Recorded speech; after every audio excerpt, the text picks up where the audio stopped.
Maverick News presents The Rick Walker Show. Defrag your mind.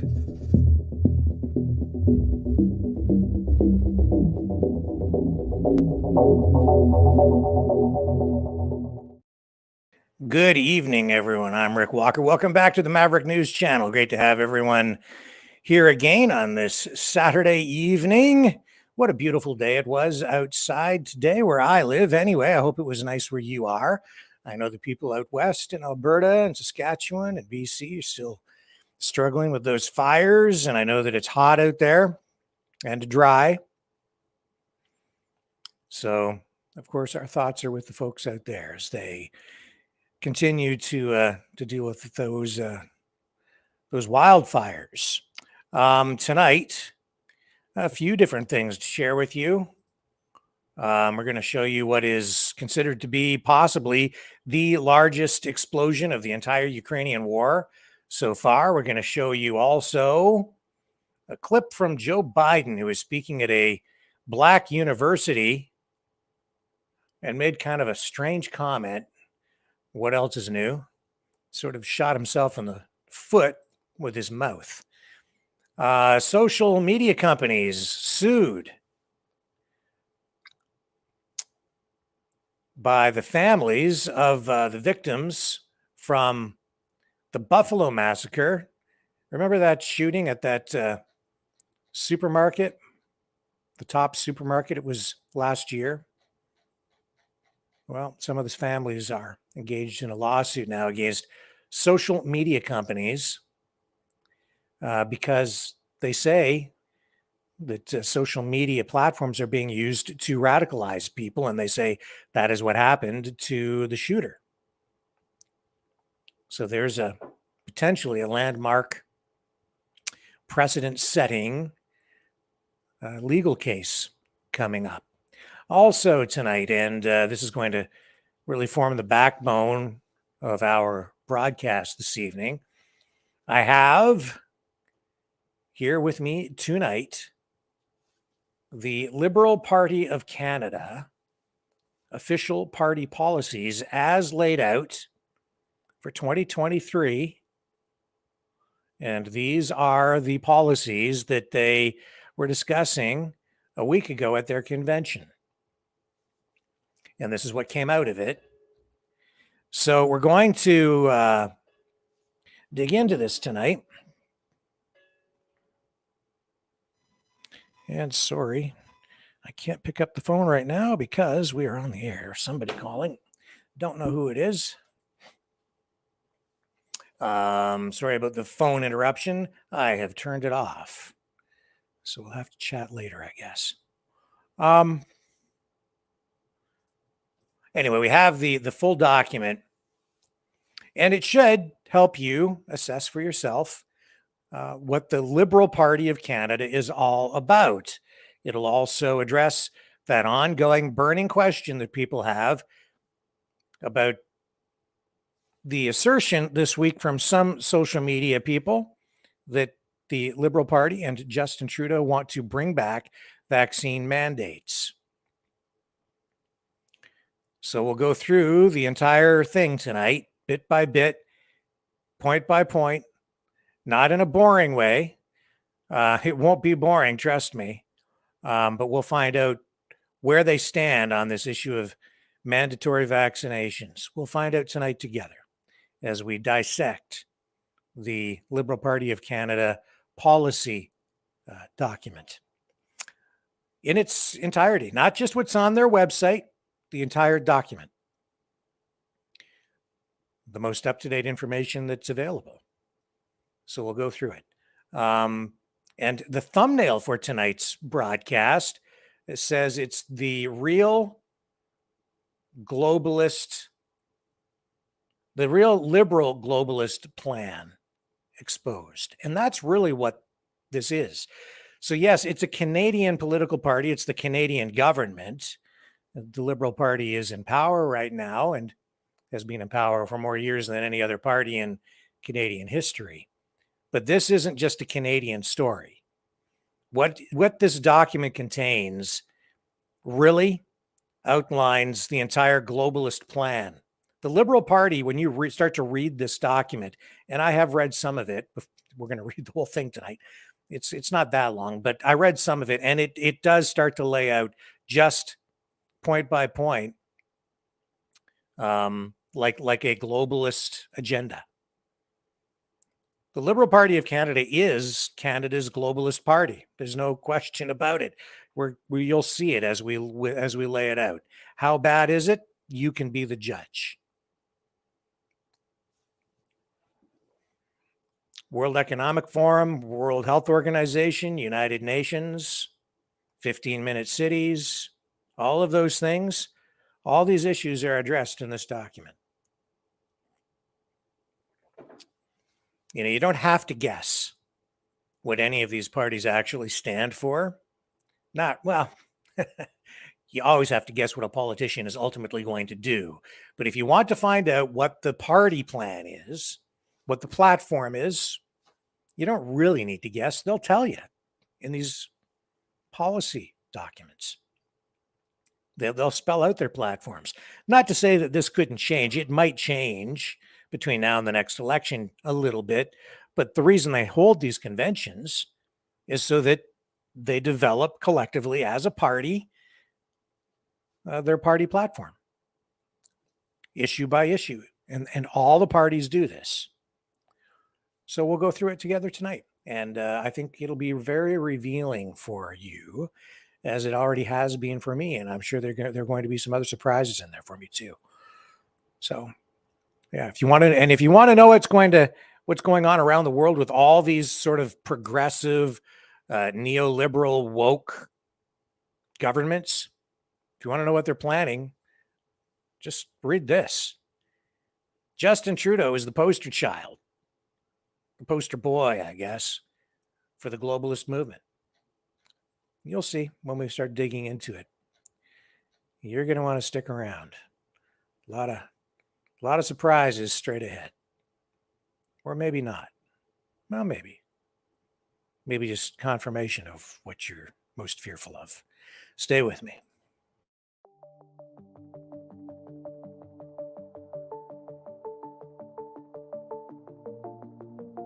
Greetings, brave Mavericks.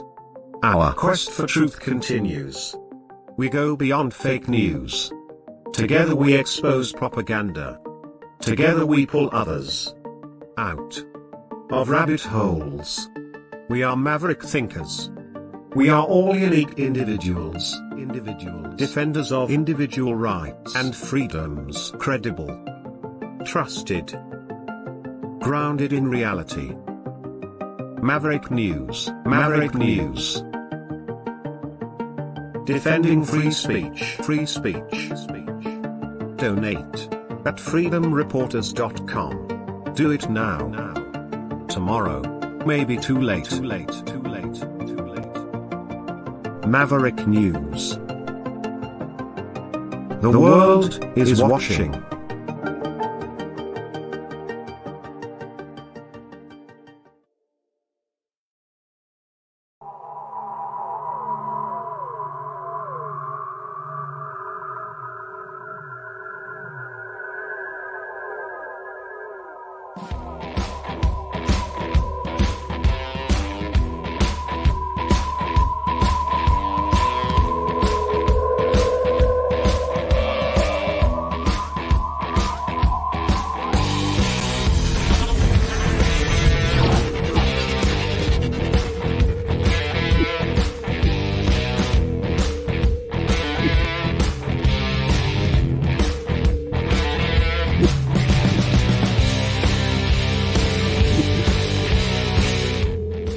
Maverick News. The world is watching.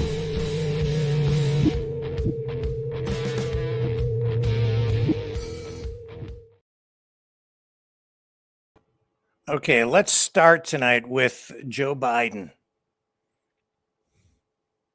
speaking at a university, a black university, and then he comes out with this. And if it's not Kamala Harris talking about falling out of a coconut tree, it's this stuff. Talking about racism? Seriously? Here we go. To stand up against the poison of white supremacy, as I did my inaugural address, to single out as the most dangerous terrorist threat to our homeland is white supremacy.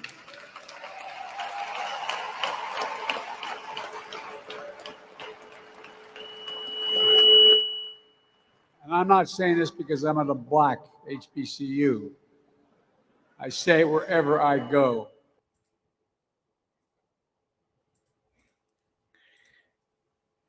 Yes, he does. And it's very divisive, and it's identity politics being played in the worst possible way. He's trying to score political points with this kind of rhetoric, and it is dangerous. Yeah, these politicians, they're playing with fire. When they start playing with people's emotions and attaching it to the color of people's skin, it's very dangerous. You know, it just divides people, and it's not something anybody can change. You can't change the color of your skin. It makes it difficult to have any kind of a rational discussion or conversation between people. And when you start dividing people like that and emphasizing their differences in that way, I just think it's dangerous. And you're seeing it. You're seeing the division in our communities. What else do we have for you tonight? So that story that I just mentioned, let's just go over the details on that. The social media companies being sued. So yeah, the families, loved ones of the people killed, that was back in 2022 in Buffalo. It was at that Tops grocery store. It was a mass shooting. They filed a wrongful death lawsuit Friday against a number of social media companies, saying that it's those social media platforms that facilitated the teenage killer's white supremacist radicalization by allowing racist propaganda to fester on their platforms. Again, here we go with racism. So this lawsuit has been filed in state Supreme Court in Buffalo. It names also as defendants a gun dealer, a body armor company, and the parents of the confessed killer, Peyton Gendron. So in this quote, it says, Gendron was motivated to commit his heinous crime by racist, anti-Semitic, and white supremacist propaganda fed to him by the social media companies whose products he used. The lawsuit says that Gendron was not raised by a racist family, did not live in a radically polarized community, and had no personal history of negative interactions with Black people. So this lawsuit comes just 2 days before residents in Buffalo mark the 1-year anniversary of the shootings at that Tops grocery store, which was in a predominantly Black neighborhood on the east side of the city. The lawsuit has been filed by Buffalo attorney John Elmore on behalf of the families, the loved ones of Hayward Patterson, Catherine Cat Massey, Audrey McNeil, 3 of the 10 Black people killed in the mass shooting. The lawsuit is also supported by the Social Media Victims Law Center, an organization that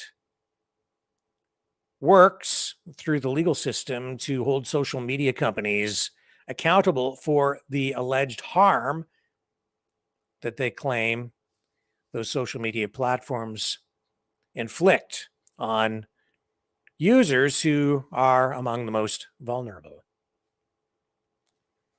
I think we will start to see more lawsuits like this in the years ahead as we continue to live in an information age, a digital age, a social media age, and we start coming to terms in more knowledgeable ways with the existence, the presence, the insertion of social media platforms into our daily lives. So some of the social media platforms involved include Meta, which is, of course, Facebook, Snapchat, Discord, Reddit, Google, YouTube, Amazon, Twitch. And they've also sued, it's a smaller one. There's one other small one. And they, 4chan. That's what it was. 4chan also named. So keep your eyes on that one and keep your eyes on the whole issue in the years ahead. That's going to develop into more things, I'm sure. And then there was this gigantic explosion. And I sometimes have trouble pronouncing some of these place names in Ukraine. It's the Kamenetsky Depot. And I'm probably butchering the name, and I apologize for that. But let's take a look at it. This is huge. Massive explosion.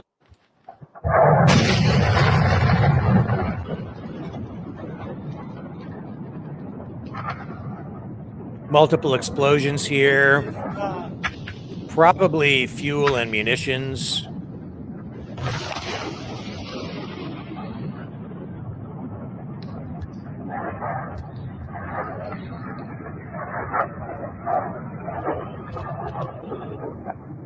Wow.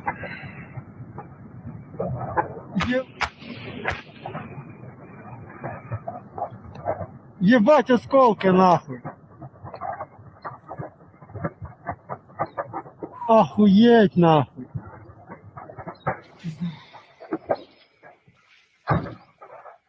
Ебать, да тут осколок впал нахуй. Охуеть. Wow. Massive, massive, massive.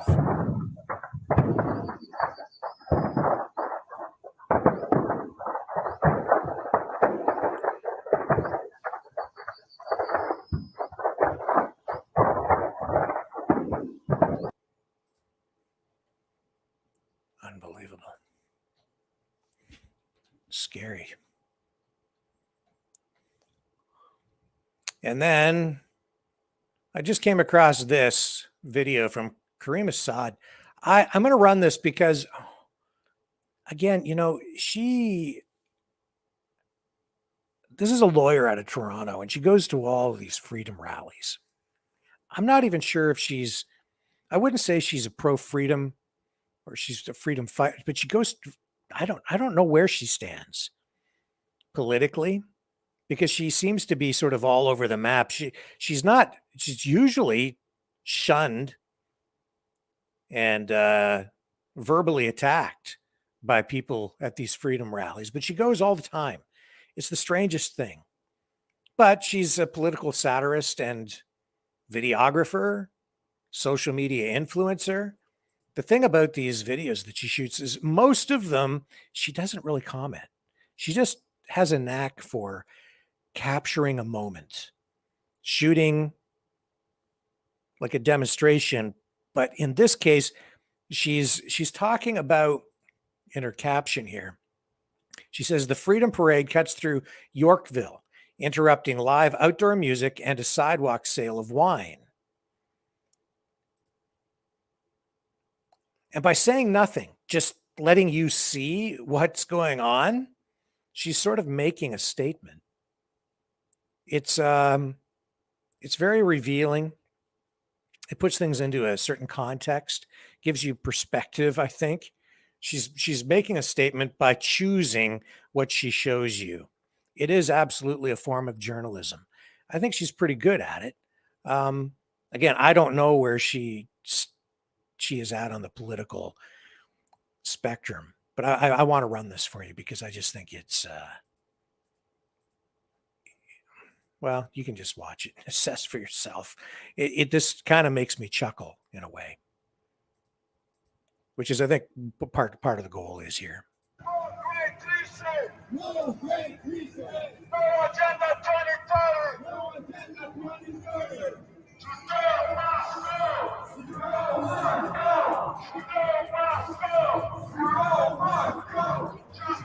The people are just watching the protest go by.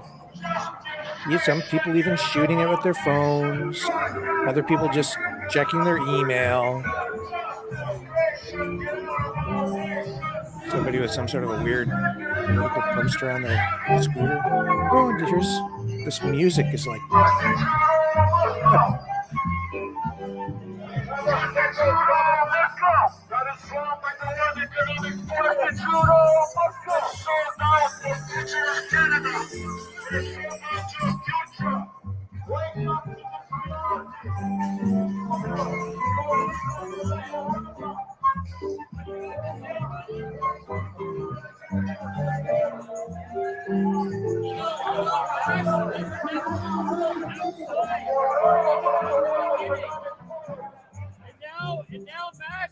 And now it's come out the masks have not been useful since the beginning, even inside. Look it up. The popular review. Look it up. It was never useful, buddy. Search it up. Do your research.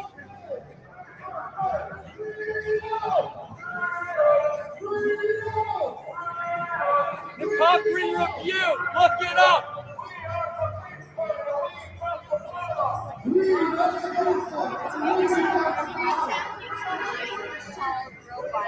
have a ravishing rosé, rich and light. Which one would you like to try? How much is the bottle? They're $15.95, but the rosé is $2 off until May 12th.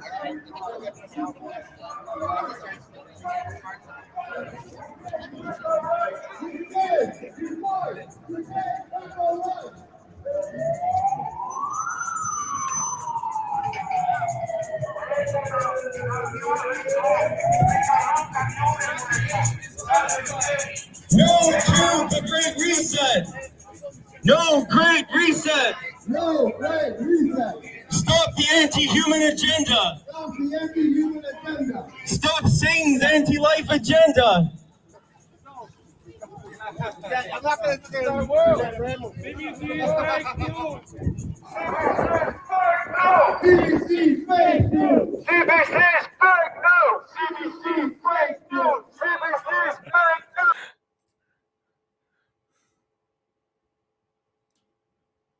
It is kind of funny. Over here you have these freedom fighters marching. Over here, people just going about their business, sort of casually acknowledging that this protest is going on with these really serious concerns, but preoccupied on their phones, just listening to this light, happy festival music. They're, buying a bottle of wine, stopping in at the pharmacy on their way home, strolling down the street, wondering what the heck these people are doing, protesting, holding up traffic. And I wouldn't say that was a very large protest, not by any stretch of the imagination. How many people were there? Maybe 50? Maybe. ish. I didn't really count. Just a real study in contrast. Anyway, I like her videos. I really do. Sometimes she catches drama. Sometimes she makes a statement, a political statement. She went through also that series of videos where she was trying to get into conservative rallies to see Pierre Poilievre, and they kept kicking her out. Those were interesting as well and very revealing, I thought. Finally, they let her in. Persistence paid off, and I was glad to see the Conservative Party finally allowed her to come in. She wasn't being disruptive. They absolutely should let people come in. She's practicing journalism. She really is. And she didn't say a word in that video, and yet there's a lot to take out of that. Everyone will find something different from it, take something different away from it. I'm not sure what you guys thought. I suppose it depends on your worldview and your perspective. But she absolutely is engaging in journalism. And I would argue it's even an art form, what she's doing. I really like her. I like watching her videos. I'd like to have her on the show sometime. I'd like to meet her. Because I've never have. Lawyer, I have seen some of her stuff. She seems very, very intelligent, but not too popular with people in the freedom movement. I'm not sure why. I just don't have enough background on her. Anyway, let's move on. We will be back in a moment, and then we'll dig into the Liberal Party of Canada platform, their policies as laid out during their convention a week ago. We'll go through it. It's pretty revealing. You're not going to want to miss it. The New World Order. Government overreach. The Great Reset. Mainstream media lies. Now more than ever, independent voices are needed. Donate now at freedomreporters.com. That's freedomreporters.com. Maverick News. The antivirus program for your mind.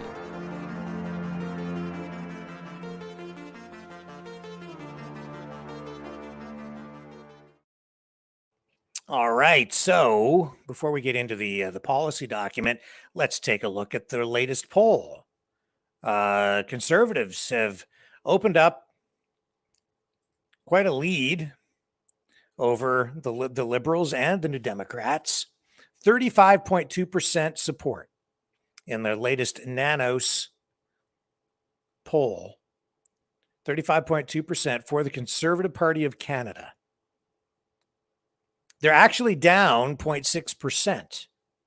But Liberal support, this is where the story is. Liberal support has eroded. Justin Trudeau is losing ground. They're down 2.9%. From the last poll. They sit now at 27.7% support. And when they get into that range where, you're into the anything, in the 20th percentile for the Liberals, they're in a danger zone there, especially when you have the NDP sitting at 21.7%. They're both very close now. The NDP still in third position, but they're up 3.6%. So you can see that the support that the Liberals have lost has gone to the New Democratic Party, which is even further left socially and even more woke, I think, than the Liberal Party itself. Although that's pretty tough to do. So after that, you've got the Bloc Québécois at 7.1%, the Green Party at 4.3%, and I'm glad to see that they're at least acknowledging the People's Party of Canada now finally in this poll at 3.4% nationally. So many times over, in recent years, they've just been leaving the PPC off, and I'm sure intentionally. They don't want to acknowledge the People's Party, but they're being forced to because they, even though their support has not changed here, they haven't gained or lost since the last poll. They're holding steady at 3.4, and that's enough to at least force the pollsters to acknowledge their existence. So yeah, the Conservatives at 35.2% support. And what is it that's doing that? Well, I think it's all these issues, like the concerns about Chinese interference, possible interference in the Canadian electoral process, high inflation. I think people are weary, tired of the effects of the government's response to the pandemic. I think that the actions the government took during the pandemic, while maybe popular at the time, were so negative in nature that they've left people with a bad taste in their mouth. And I think Justin Trudeau is incredibly unpopular. Now, will that translate into a conservative government at the end of this exercise? I don't know. I do know that Poilievre right now is the most liked or the most favored of the leaders in this latest poll as well. 28.3% say they would rather have Pierre Poilievre as the prime minister than Justin Trudeau or any of the others. Trudeau trailing at 23.9%. Jagmeet Singh of the NDP, 18.8%. Blanchette of the Bloc, 4.5%. Elizabeth May of the Green Party, 3.4%. And Maxime Bernier, 2.8%. So actually, you know, the way people are showing preference toward who they like as their leader is exactly in step, almost exactly in step with where the parties are polling themselves. And it is important because people do sometimes still vote with the leader in mind, and the leader does set the tone and the direction for the party largely. Poilievre, I think, signals return to more conservative types of values for the Conservative Party. He appeals more to the actual conservative wing of the party and less so the progressive wing, which is more liberal.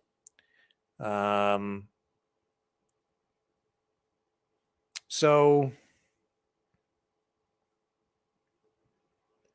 hard to say. You know, just a few months ago, we were looking at a race that was neck in neck, like very, very close between the Liberals and the Conservatives, almost like a deadlock. And because of that, at that time, if there had been an election held, we probably would have ended up with, if you believe the pollsters, another Liberal government supported by the NDP again.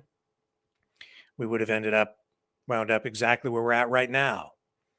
But today, with this kind of polling, what would probably end up happening is the progressive vote would be split, and you would end up with a conservative government, probably a minority, but a conservative government nevertheless.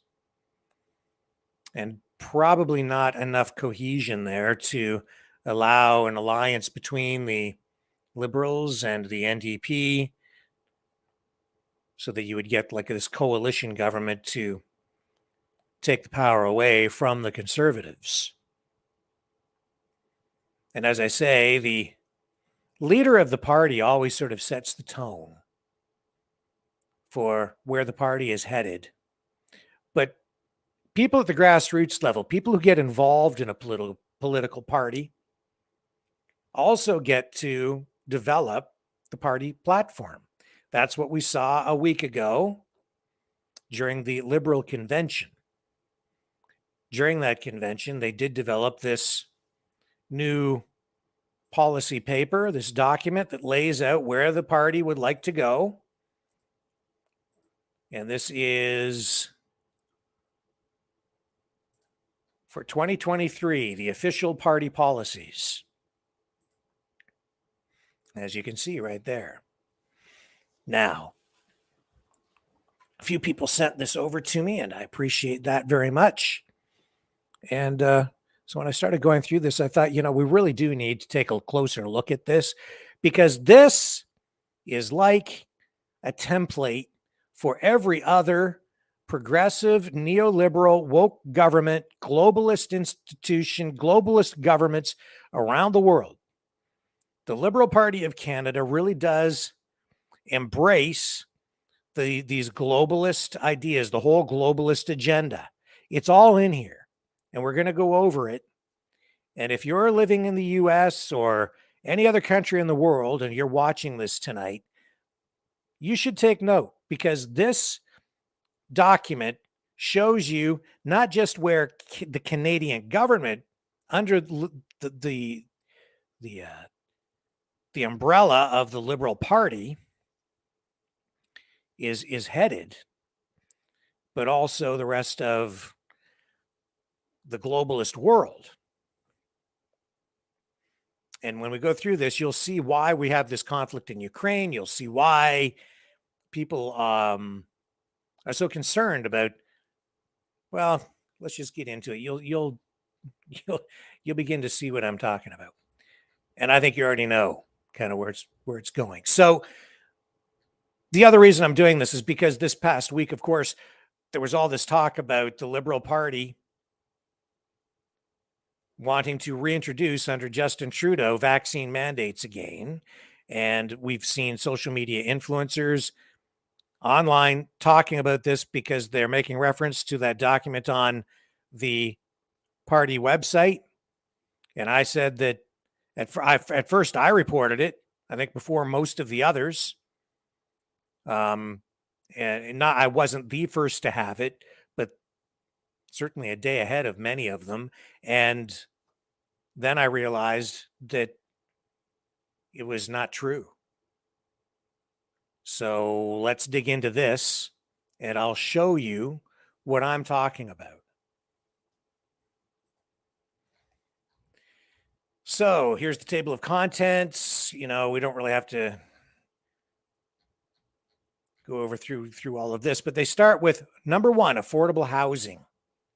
So this is first up on their agenda, their platform. Whereas the government of Canada has the goal of building 160,000 new homes, improving access to safe, stable, sustainable, and affordable housing, and reducing chronic homelessness by 50% by 2027-2028. Whereas shelter is a human right, providing Canadians stability and security, and UNDRIP, the United Nations Declaration of Rights for Indigenous Peoples, the TRC, calls to action and national inquiry and final report on MMIWG's calls for justice emphasize the need for safe housing options for Indigenous peoples. So, of course, they're harmonizing their plan with UNDRIP, the United Nations Declaration of Rights for Indigenous Peoples. It says, whereas approximately 20% of the homeless population in Canada is comprised of youth ages 13 to 24. Be it resolved that the Liberal Party of Canada urges the Government of Canada to create more affordable housing by disposing of 30% of all federal land and property that could be used for affordable housing at a nominal value. So that means selling federal land to build more houses, build new rural housing by including funding for the acquisition of land and existing buildings able to be converted into housing in the next phase of Rapid Housing Initiative, to substantially increase funding for the RHI and to ensure grants are aimed at quick actions that reduce housing need and homelessness, creating more non-market housing. So they're talking about more non-profit housing. Government housing projects. Allocate 20% of all funding for housing towards youth up to the age of 30, and request that a parliamentary committee undertake a study to investigate the challenges and systemic barriers facing youth who are at risk of becoming homeless.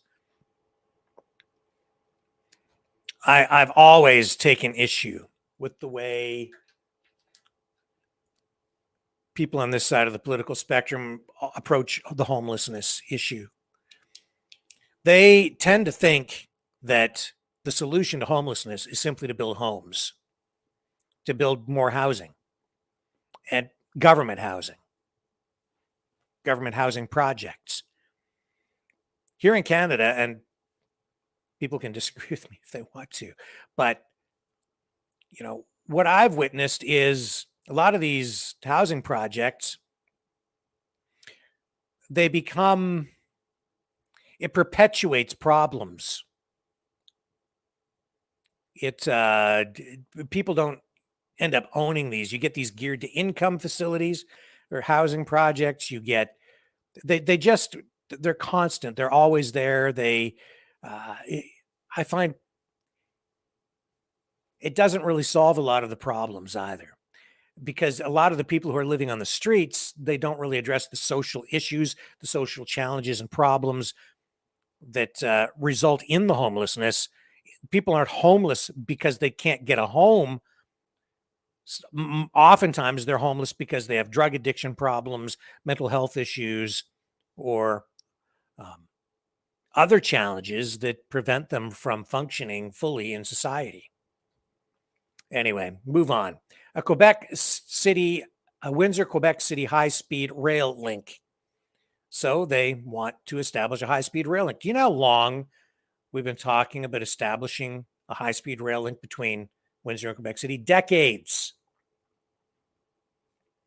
It never seems to get done. And it's a big money project if they do tackle it. Whereas the COVID-19 pandemic, worsening climate change, and recent global events have rendered urgent the need for Canada to switch away from polluting forms of travel, leaving Canadians exposed to the need for extensive and unreliable oil and gas products. So they want it to be an electric high-speed rail system between Windsor and Quebec City. High-speed rail, it says here, can most efficiently connect Canada's large urban centers in the Windsor-Quebec City corridor while responding to concerns about unreasonably long travel times between Canadian cities. High-speed train-based public transit can reduce congestion on major arteries, such as the 401, eliminate the need for the construction of new highways, such as the planned 413, and rapidly connect and revitalize downtown cores. The Windsor-Quebec City corridor, it says here, offers one of the best opportunities for a high-speed rail line on the continent. So, another goal that's been a long-established goal in this country never gets done because of the cost. But they, people on, again, the Liberal Party, the neoliberals, the lefties, if you want to call them that, they've always been committed to mass transit. They've always liked mass transit. They've never liked cars.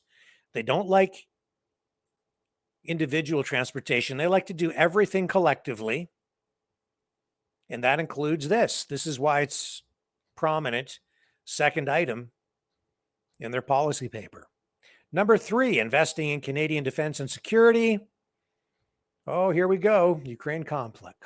Whereas the conflict in Ukraine rejects the beliefs underpinning the international order and flouts international laws. Now, that's an important statement. That really addresses what is at the very center of the conflict in Ukraine. Yes, it does. And most people don't even think of it in this way. I think most people are kind of like oblivious to what the real reasons for the war are. They're just, oh, well, there's a war over there, and I guess they're fighting for democracy. No, it's much more complex than that.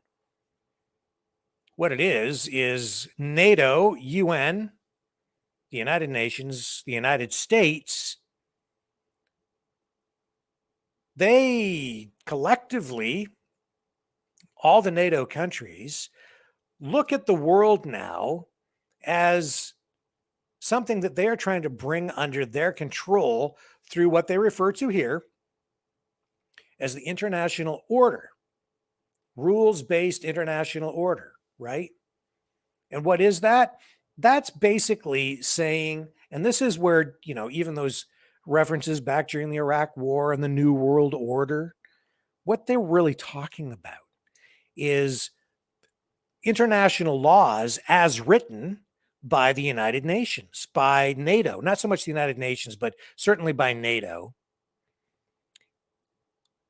and bringing countries under the umbrella of the governance of this global body. And what they're saying to countries like China, and right now, especially Russia, is that they're saying you must comply with these rules that we, the NATO countries, have written. And if you don't comply, then you're breaking the international rules-based order. You're breaking the law. Your invasion of Ukraine, as they say, is illegal. Because they seem to think that they get to write the laws internationally. But what these other countries are saying, like when Russia, basically what Russia is, the way they look at it is, Russia is saying, we're a sovereign nation. No one dictates to us.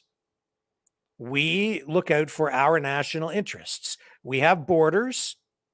We defend our borders.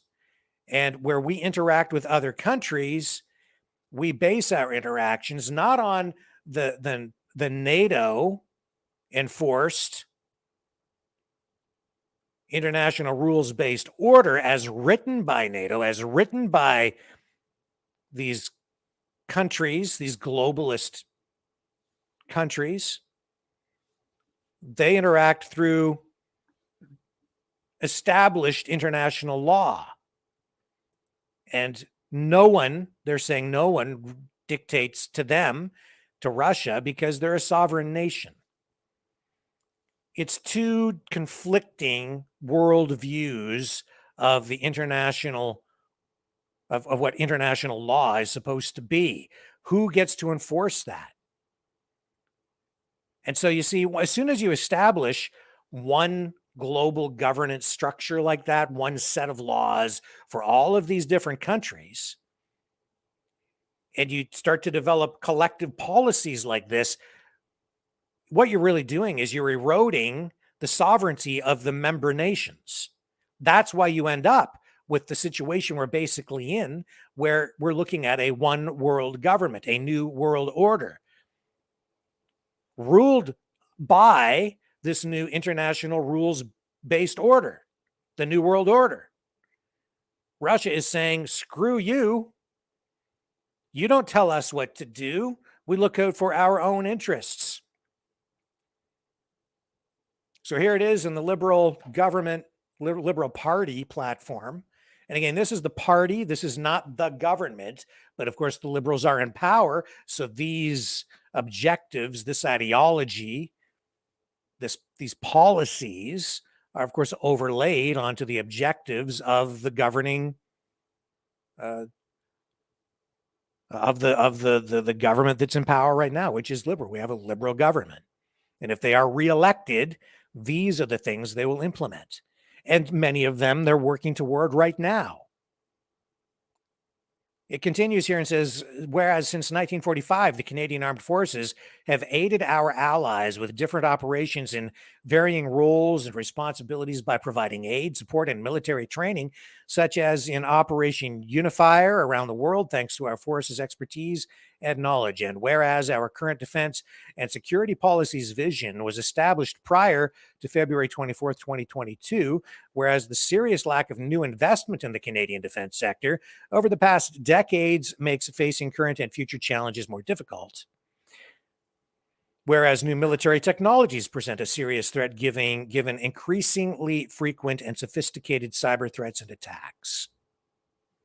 Whereas Canadian security and prosperity remain Canada's primary strategic interests. So they've resolved that they want to increase its defense budget to $32 billion and massively invest in renovating NORAD infrastructure, which they're already doing. We've seen news conferences on that. Establish and invest in private industry and university partnerships to adapt and modernize Canada's academic defense and security programs via innovations. Modernize and adapt its defense and security strategy and policy by accounting for recent events and threats in the northern regions and on the international stage. So they are talking about increasing spending, making more of a commitment, inspire young people to view the Army as an innovative, inclusive workplace where they can pursue a specialized multidisciplinary career. But we also know from the new Pentagon papers, leaked just in the last couple of weeks, that Justin Trudeau is mentioned in there, and he has revealed that Canada, under the Liberal government, really doesn't have any plans to meet its actual target expenditures for NATO, not meeting its target GDP percentage expenditures annually. So I'm not sure how much weight that will carry within the actual government. Primary health care availability. Oh, this is a big issue in Canada. And our American friends, to all our American friends and viewers, take note of this. They will make lofty and set ambitious targets and goals in this. And I haven't read this whole thing here yet, but we have long wait times in this country for health care. Whereas millions of Canadians lack access to primary health care and are forced to hospital emergency rooms for basic help. Well, there you go.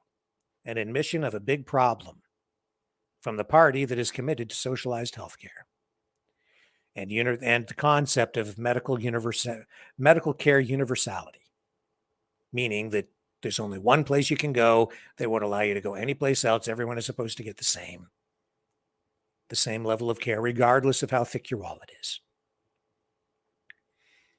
or even regardless of any other socioeconomic factors. Whereas Canada lags peers badly in qualifying new primary health care providers. Yeah, we need more doctors. Whereas there is a significant backlog of foreign-trained healthcare professionals already in Canada, cannot get into qualification programs. Yeah, you have doctors here from other countries that can't get licenses because of the red tape that they face. Although we need to be careful to make sure that the doctors who do come here from other countries actually do meet a certain standard, because some of the training in other countries is not up to the same standard as Canadian training facilities, universities here. Excuse me, where there are insufficient qualified healthcare professionals to meet existing, let alone expanding needs, and this is now a national crisis. So they're using the words national crisis right within this policy paper. And again, please, my American friends, please take note of this. So many of you think that the Canadian healthcare system is perfect, and it is not. We have serious problems up here. The healthcare system is cracking. Be it resolved that the Liberal Party of Canada urges the Government of Canada to provide national leadership in the immediate term by tying Canada Health transfers to annual public reporting by provinces, territories, and how their healthcare dollars are spent, setting benchmarks for the retention and hiring of domestic and foreign trained nurses, physicians, personnel support, and other healthcare workers, outcome public reporting for specific agreed reforms goals where the Government of Canada is providing additional funds. It says here they want to take immediate steps to fund and significantly increase the number of qualification residencies, with the bulk of those increased qualification residencies aimed at primary health care. They're going to take immediate steps to fund, streamline, and or shorten processes and increase the capacities to qualify foreign trained professionals on an expedited basis with an emphasis on primary health care. Yeah. So let's streamline the process, get more foreign trained doctors and nurses into the system. Take immediate steps to significantly increase the number of nursing graduates and very significantly increase the numbers of nurse practitioners available. They want to negotiate harmonized standards of qualification for healthcare professionals in the long term to maximize workforce mobility. And have the government of Canada demonstrate leadership in coordinating and supporting the creation of a pan-Canadian health human resources strategy. I don't really know what that means. Those are lofty, fancy words, and I'm not quite sure what that would entail. Nothing in there about vaccines so far in any of the healthcare stuff. Item 5, 4 weeks of paid vacation and overdue reform to catch up to Canada's industrialized peers and bring back our work-life balance into the 21st century. So they want to legislate paid time off, 4 weeks of paid vacation for people. A large majority of Canadians and 65% of millennials state that they lack an adequate work-life balance. The federal government has committed to improving work-life balance in the industries under its jurisdiction. So we're talking about federally regulated industries. Not all industries are federally regulated. Many are. I would say even the majority are provincial. Whereas additional paid vacation time has been shown to be beneficial for the health of workers, the tourism sector, and the economy at large. So what they want to do here, their resolution, is that the Liberal Party of Canada will urge the government of Canada to amend the Canada Labour Code to provide a basic entitlement of 4 weeks of paid vacation for every completed year of employment, up from the current 2 weeks. After 5 consecutive years of service with the same employer, this should go up to 5 weeks, and after 10 consecutive years, up to 6 weeks. This will reduce burnout and the massive economic costs of absenteeism, support Canada's tourism sector, and improve employee happiness, health, and productivity. Finally, bring Canada up to the same level as a vast majority of its industrialized peers. So not just 4 weeks of paid vacation.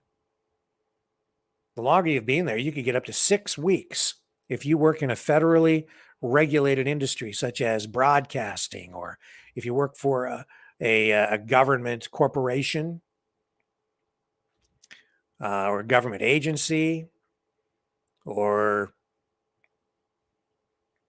any business that is federally regulated, maybe an air traffic controller. Item 6, climate crisis. Here we go. Whereas we are living in a climate emergency, and the 2022 IPCC report made it clear that any further delay in concerted global action will miss a brief and rapidly closing window to secure a livable future. Oh my God. You mean the nice weather we had today was just a facade? We're all going to die. Whereas we need rapid systemic change to stop the climate crisis, and we must transform our economy to align with a 1.5 degrees Celsius compatible future.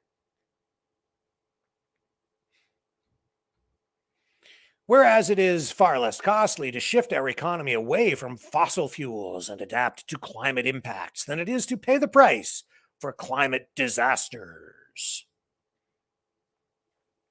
Well, you can believe what you want, assess it as you want. I don't see the climate emergency in the same way that these neoliberals do. Be it resolved, it says here, that the Liberal Party of Canada urges the government of Canada to require federal public investment funds to divest from fossil fuels. This is all about, the shift away from oil to electric cars, everything electric. They don't want you to have a gas stove, all of those things. They're just going to keep on pushing hard. Be it further resolved that the Liberal Party of Canada urges the government of Canada to ensure the end of all subsidies to the fossil fuel sector before 2025. So yes, there are subsidies to the oil companies. So they want to take those away within the next, year and a half? Because we're already into 2023. So where would that leave us? I don't know.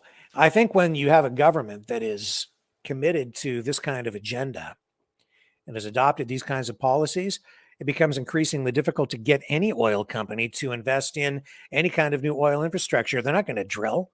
They're not going to invest in exploration. This threatens to gut the Alberta economy, Canada's oil-rich province, which has been one of the main economic engines for the entire country. Item 7, installing guaranteed livable basic income. Guaranteed basic income. Whereas technology and automation have contributed to job displacement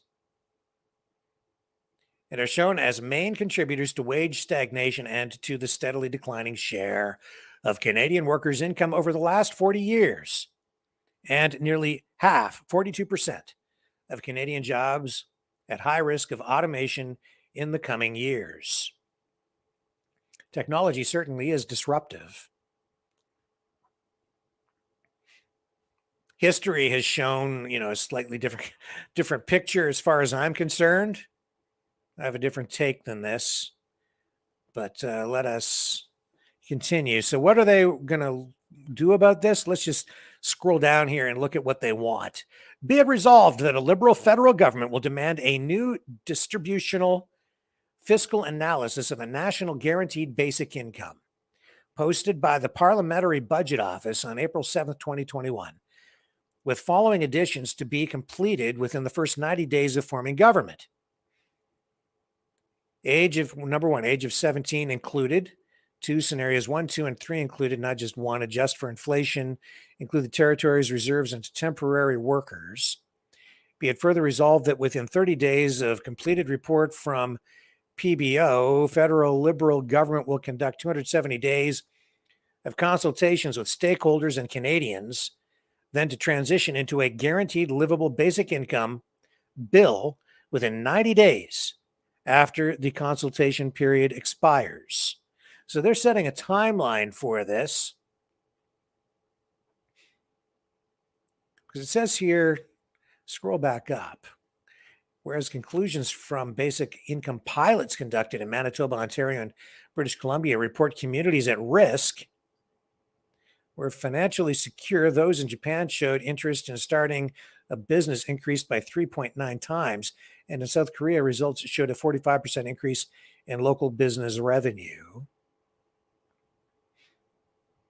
And they say here that 60% of Canadians want a universal basic income program.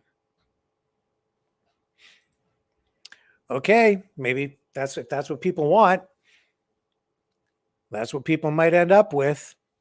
I think that you're playing with fire here too, honestly. I think you'll get unintended consequences from the implementation of a strategy like this. I think you'll get more inflation. And I think what will end up happening is the people who get this free money, well, it's going to create labor shortages. It's going to create market distortions. It's going to create more inflation.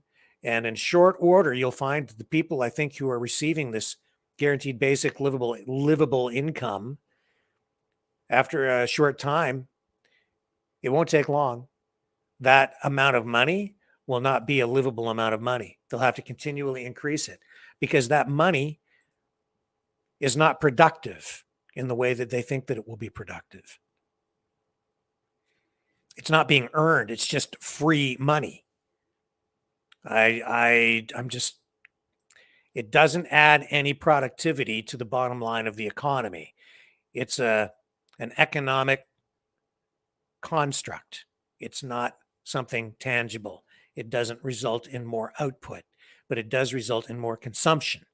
Because it results in more consumption and there's an increase in the money supply, because that's what they'll have to do to fund it. They'll need to borrow more money It's just fake money going into the system, being given to people for free so that they can go out and buy whatever they think they need to buy. And it will just, it will collapse under its own weight in short order. Just like we saw with the increase in the minimum wage. It's the same thing. It's an economic reality that you cannot escape. They increased the minimum wage, and within 6 months to a year, we saw prices increase to a point where it's basically eaten up the increase in the wage, and maybe even more, so that you're really no further ahead. You're making more per hour. These workers are making more per hour, but all the prices went up, especially at like restaurants and just wherever people working for minimum wage work, that prices went up. Prices across the economy. It's a law of nature. You can't escape it. Number 9, free movement between Canada, Australia, New Zealand, and the United Kingdom. It says here, and whereas on March 24th, 2022, Canada and the United Kingdom launched negotiations for a new post-Brexit free trade agreement, but the Canadian objectives had little to say on easing travel barriers. Whereas public consultations for the FTA saw 2/3 of individual participants express interest in free movement with the UK and the eventual inclusion of Australia and New Zealand as well. Blah, blah, blah, blah, blah, blah, blah, blah. So the resolution here is that they want to urge the government to establish a free movement area between Canada, Australia, New Zealand, and the UK, allowing citizens to travel, work, and live in the 4 countries with minimal restrictions, and cooperate with Quebec in attracting the 19% of British citizens reporting the ability to converse in French who may have sought employment in Europe prior to Brexit. Now, I think that's a great thing for people, for the citizens of all these countries. The reason I think it's a great idea is because when you talk about free trade agreements, when countries enter into free trade agreements, it's always the main focus is on the trade of goods. So the goods, manufactured goods or raw materials, commodities, so they can flow across borders more freely. Usually the objective is to reduce tariffs, but people are not allowed to flow across the borders. That always puts people in a very difficult position. It allows corporations to outsource or move production to other countries. That is largely what has happened in North America in the United States and Canada for decades. Jobs have basically been shipped overseas to other countries.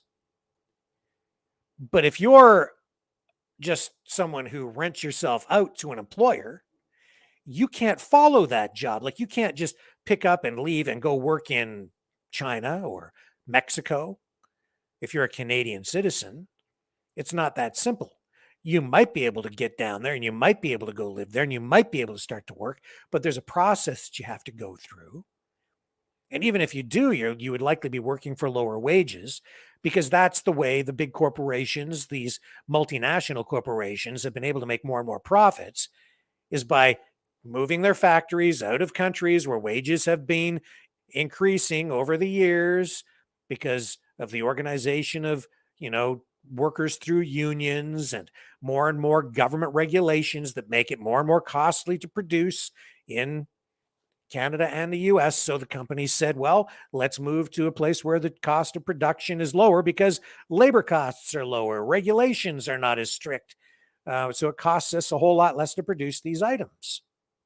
And then we just ship the finished product back into Canada and the US, and people buy them at the going rate, whatever that is. And the prices paid for goods is generally at a higher level because there was more affluence in Canada and the United States, certainly after World War II.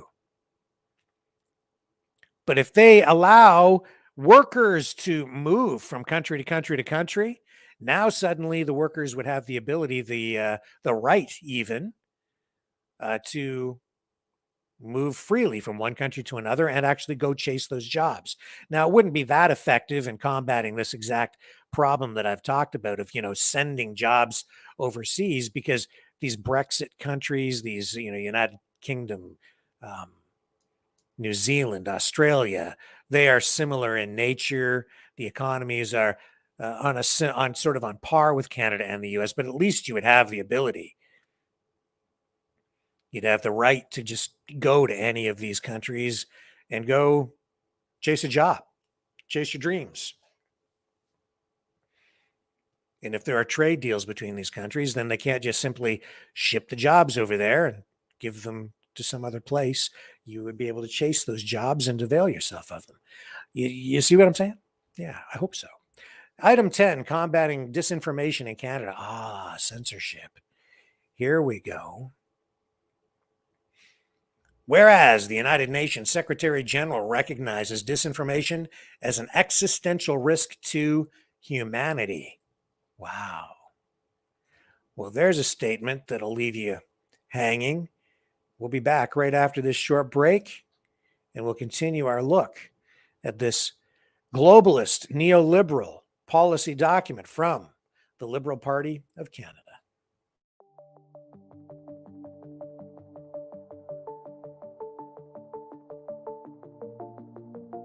Greetings, brave Mavericks. Our quest for truth continues. We go beyond fake news. Together we expose propaganda. Together we pull others out of rabbit holes. We are maverick thinkers. We are all unique individuals, defenders of individual rights and freedoms, credible, trusted, grounded in reality. Maverick News, Maverick News. Defending free speech, free speech. Donate at freedomreporters.com. Do it now. Tomorrow may be too late. Maverick News. The world is watching.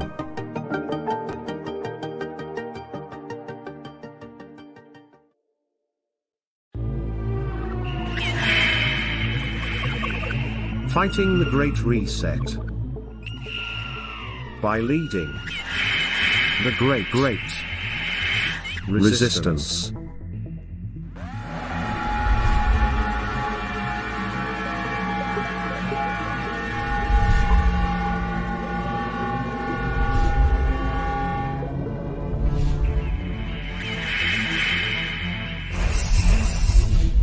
Maverick News.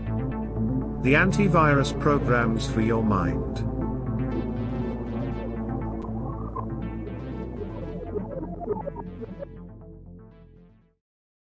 Okay, folks, I'm just checking in on the chat here.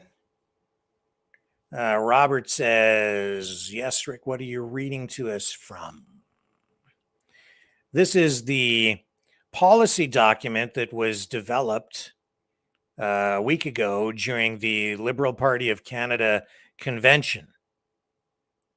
So we have the whole document here. We're just going through it, seeing exactly what the Liberal Party of Canada would like to achieve. What are their objectives? What is their platform? We're finding out tonight as we dissect their 2023 policy document. One of the reasons that I'm doing it is, well, there are several reasons. One, they're the governing party. Two, we want to know what their objectives are overall. Three, over this past week, we've seen some people drawing attention to a page on the Liberal Party of Canada website that made reference to mandatory vaccinations. And I did it too. I focused on that. And it looked, we were told, I was told, and I believed that the Trudeau Liberals wanted to reintroduce vaccine mandates based on this page. But then I discovered that the information was actually from the last election. So it's resulted in some confusion. And I've suggested that some people are exploiting that page because it is out of date, and they've been using it to sort of scare people to generate clicks to their websites, and because they're also trying to motivate people politically to do things that, well, because they want certain things done. That's as far as I'll go is in making that statement tonight. But I'm just saying that it's not accurate information. And then people are saying, no, Rick, you're wrong. You're wrong, Rick. You've got it all wrong. So this is the definitive Liberal Party platform. This is the definitive word on this. This is what they just came up with this past week. So we're going through it, and I haven't read the whole thing. So if we find that in there, then it's in there. If it's not in there, then I guess it's not in there. So far, I haven't seen anything in here about mandatory vaccinations. But we're looking, and I just want to be accurate, and I want to share this information with everyone. And there's enough in here to be disturbed about as it is. Not the least of which is this reference to disinformation here in item 10, combating disinformation in Canada. And we've seen the approval of Bill C-11, and now they're trying to push through Bill C-18, both of them aimed at regulating the internet. So here they are identifying disinformation in Canada. They continue and say, whereas online information sources are the source of most disinformation aimed at and or available to Canadians, and whereas those who produce misinformation seek to undermine trust in people and institutions, including mainstream media and governments. Whereas one recent poll found 44% of Canadians believe much of the information from news organizations is false. Can't imagine why. And 71% believe official government accounts of events are untrustworthy. Again, I can't imagine why. Why would you not trust the government? Whereas the demand for information 24/7 has increased the need for programming contemporaneously with the loss of advertising revenue to online platforms. Yeah, well, they had, mainstream media has not adapted to the new digital era and social media era very well. Whereas to reduce costs, mainstream media no longer employs as many reporters with extensive knowledge of particular subject areas and fills content with opinion programming rather than news. And whereas the result has devalued mainstream media as a source of news and information. Be it resolved that the Liberal Party of Canada request the government provide additional public funds to support advertisement-free news and information reporting by Canadian media through an arm's-length nonpartisan mechanism. So they want to channel more government money to the mainstream media. Request the government explore options to hold online information services accountable for the veracity of material published on their platforms and to limit publication only to material whose sources can be traced. What the heck? So they want to hold Facebook, YouTube, all the different social media platforms accountable for the material that other people publish on their platforms and limit the publication of that material so you only be able to publish material if you can trace it back to the source. Wow. Well, that's pretty tough to enforce.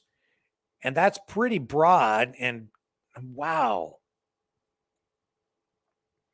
When they wrote that, I seriously doubt they even understand the implications and how far that would, what that would really require and how far that would go, the negative repercussions from that, the way that would impact, that's good. Oh my goodness. I mean, it goes beyond censorship. That goes to just outright suppression of all kinds of information. To write legislation to conform or to harmonize with that goal, it would be so broad, so sweeping. It will make Bills C11 and Bill 8 C18 look like freedom bills. Oh man. 11, a citizens' assembly on electoral reform. Nobody's ever happy with what we have, man. I mean, it doesn't matter. It doesn't seem to matter what political party you're with or what side of the political spectrum you might be on. The top, the bottom, the left, the right, or anywhere in between. Everybody's always unhappy with the electoral process.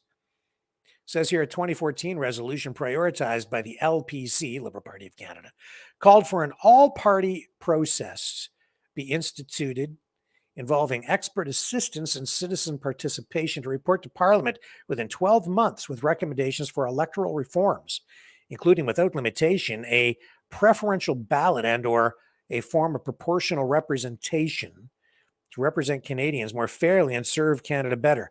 Careful, ladies and gentlemen. If you get into proportional representation and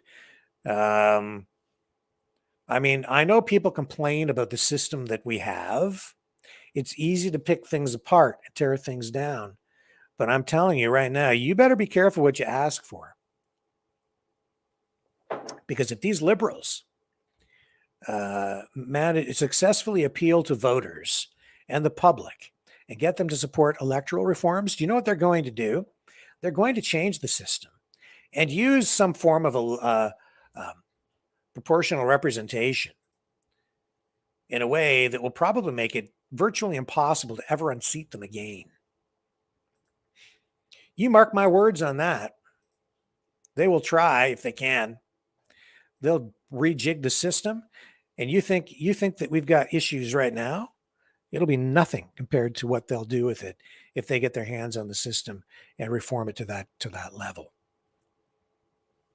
Changing demographics in this country are such that you change the system and you can weight things in a different way.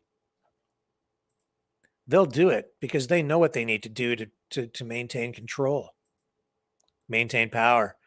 Make no mistake, that's what this is really about. Okay, anyway, move on here. All right, this is one of the ones I'm sure that everyone will want to know about. Number 12, creating livable, walkable cities to fight climate change. This, ladies and gentlemen, is your 15-minute city. Or your 15-minute cities objective. Whereas studies have shown, and we'll go over this one pretty carefully because I know a lot of people have really serious concerns about this.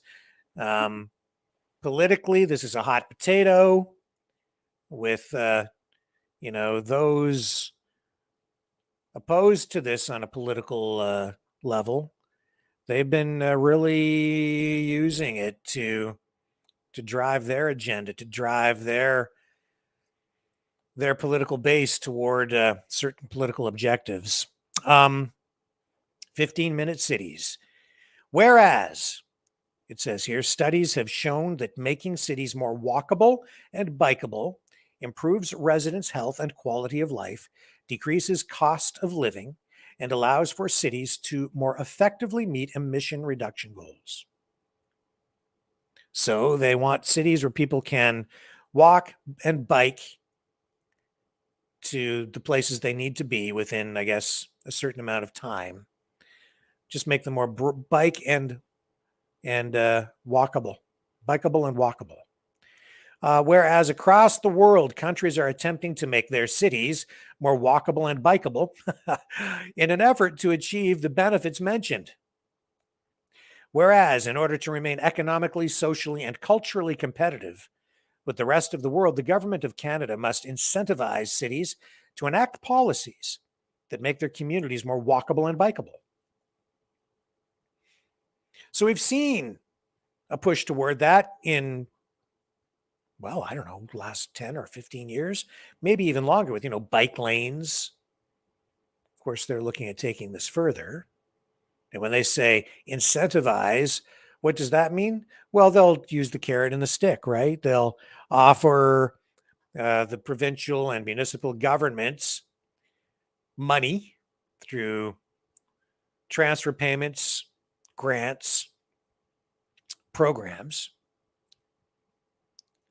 and they'll penalize, they'll also impose penalties to the other levels of government if they don't come up with plans and participate in the creation of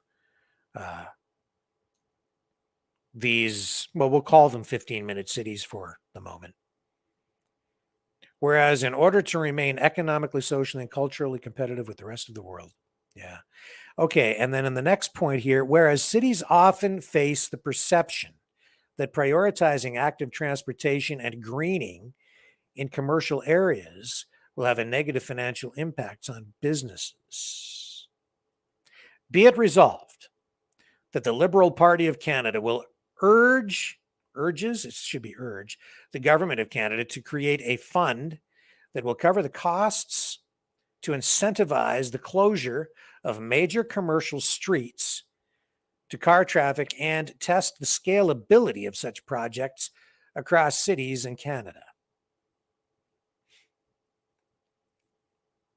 So in this document, what they're saying, and you've seen this actually in some larger cities, and it's in place now. I don't like it myself, but they'll take like a main street in the downtown area and close it off to traffic. Just close it. So if you have a main street and all your businesses are lined there, what they'll do is they'll take the traffic right out of the core areas in their minds, they think they're reducing congestion. They are improving the environment because they're making it more difficult for people to drive their cars, getting cars out of areas and making it safer and easier for people to walk around and bike and do things like that. And in some places, I can think of some places where closed off streets work fairly well because the streets sort of become these common areas or areas where people gather. When you go to Vegas, there are streets that are closed off, and they've turned those into places where people can just wander around, and they have street musicians and all kinds of other activities constantly in those areas. And yet when I think also back to, where I grew up in the town of London, Ontario, on the east side in East London, they kind of screwed up the streets there at one point because they came up with a cockamamie idea to make the street, which was a straight line, they made it go all zigzaggy because they thought it looked fancy, and it screwed up the parking, and the businesses there all suffered as a result of it. So sometimes these politicians, bureaucrats, these activists, they come up with these ideas, plans, and they don't always work out exactly the way that they think they're going to work out. This is the problem when you have,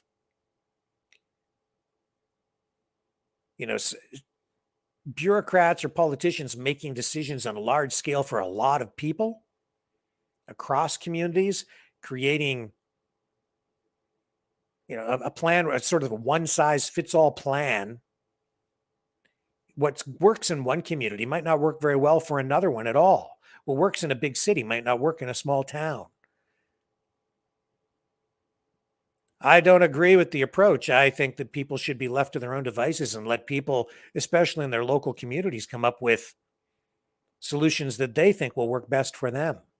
Not have a top-down approach where a handful of people develop, and not even just the federal government in Canada, but these objectives are really, and clearly they are coming from these globalist entities, these global governing collectivists, the globalists.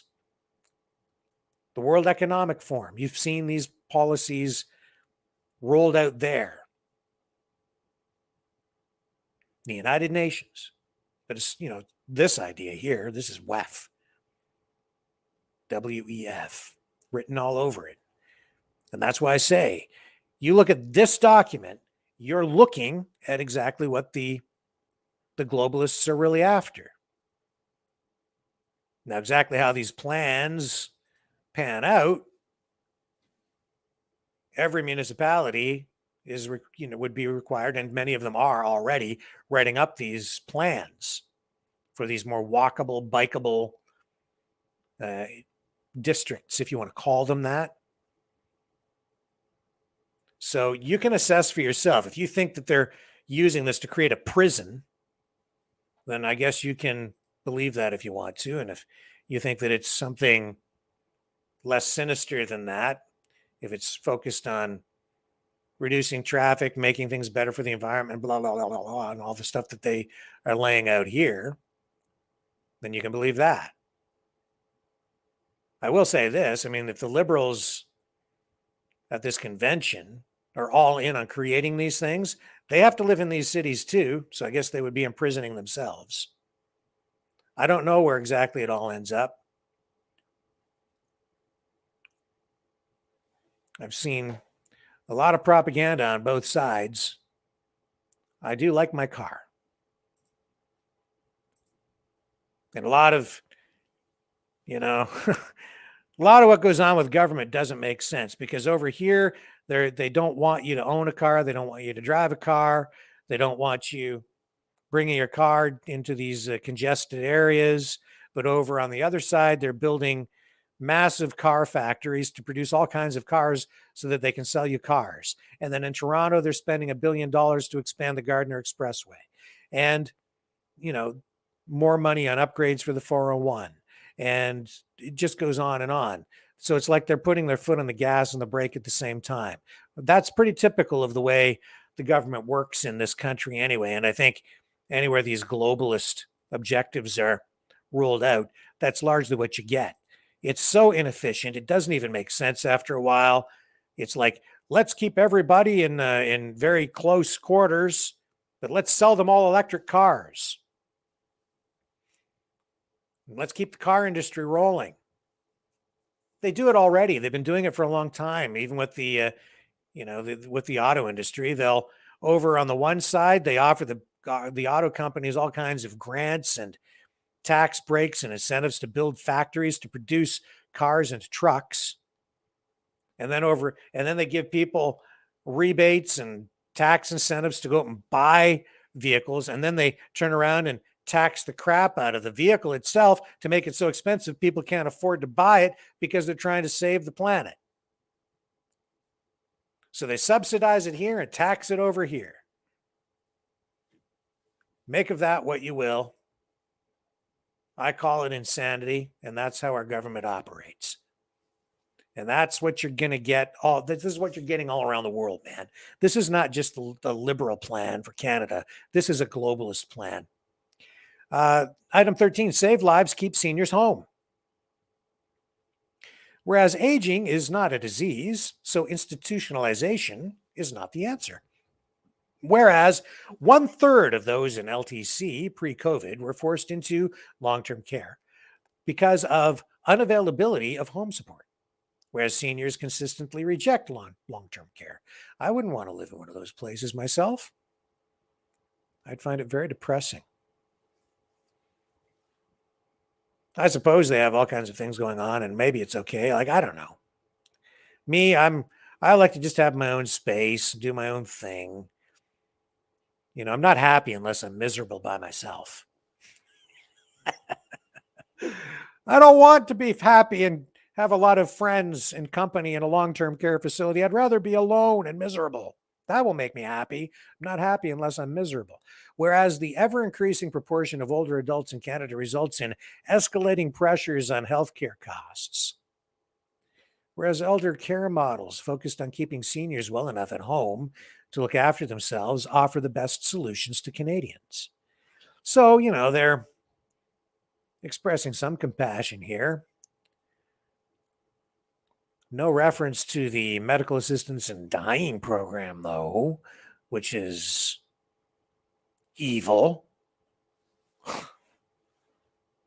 Be it resolved that the Liberal Party of Canada urge the Government of Canada to introduce new federal legislation on elder care that provides adequate home care funding with the federal health transfer that meets the average GDP home care ratio of the top 5 OECD countries.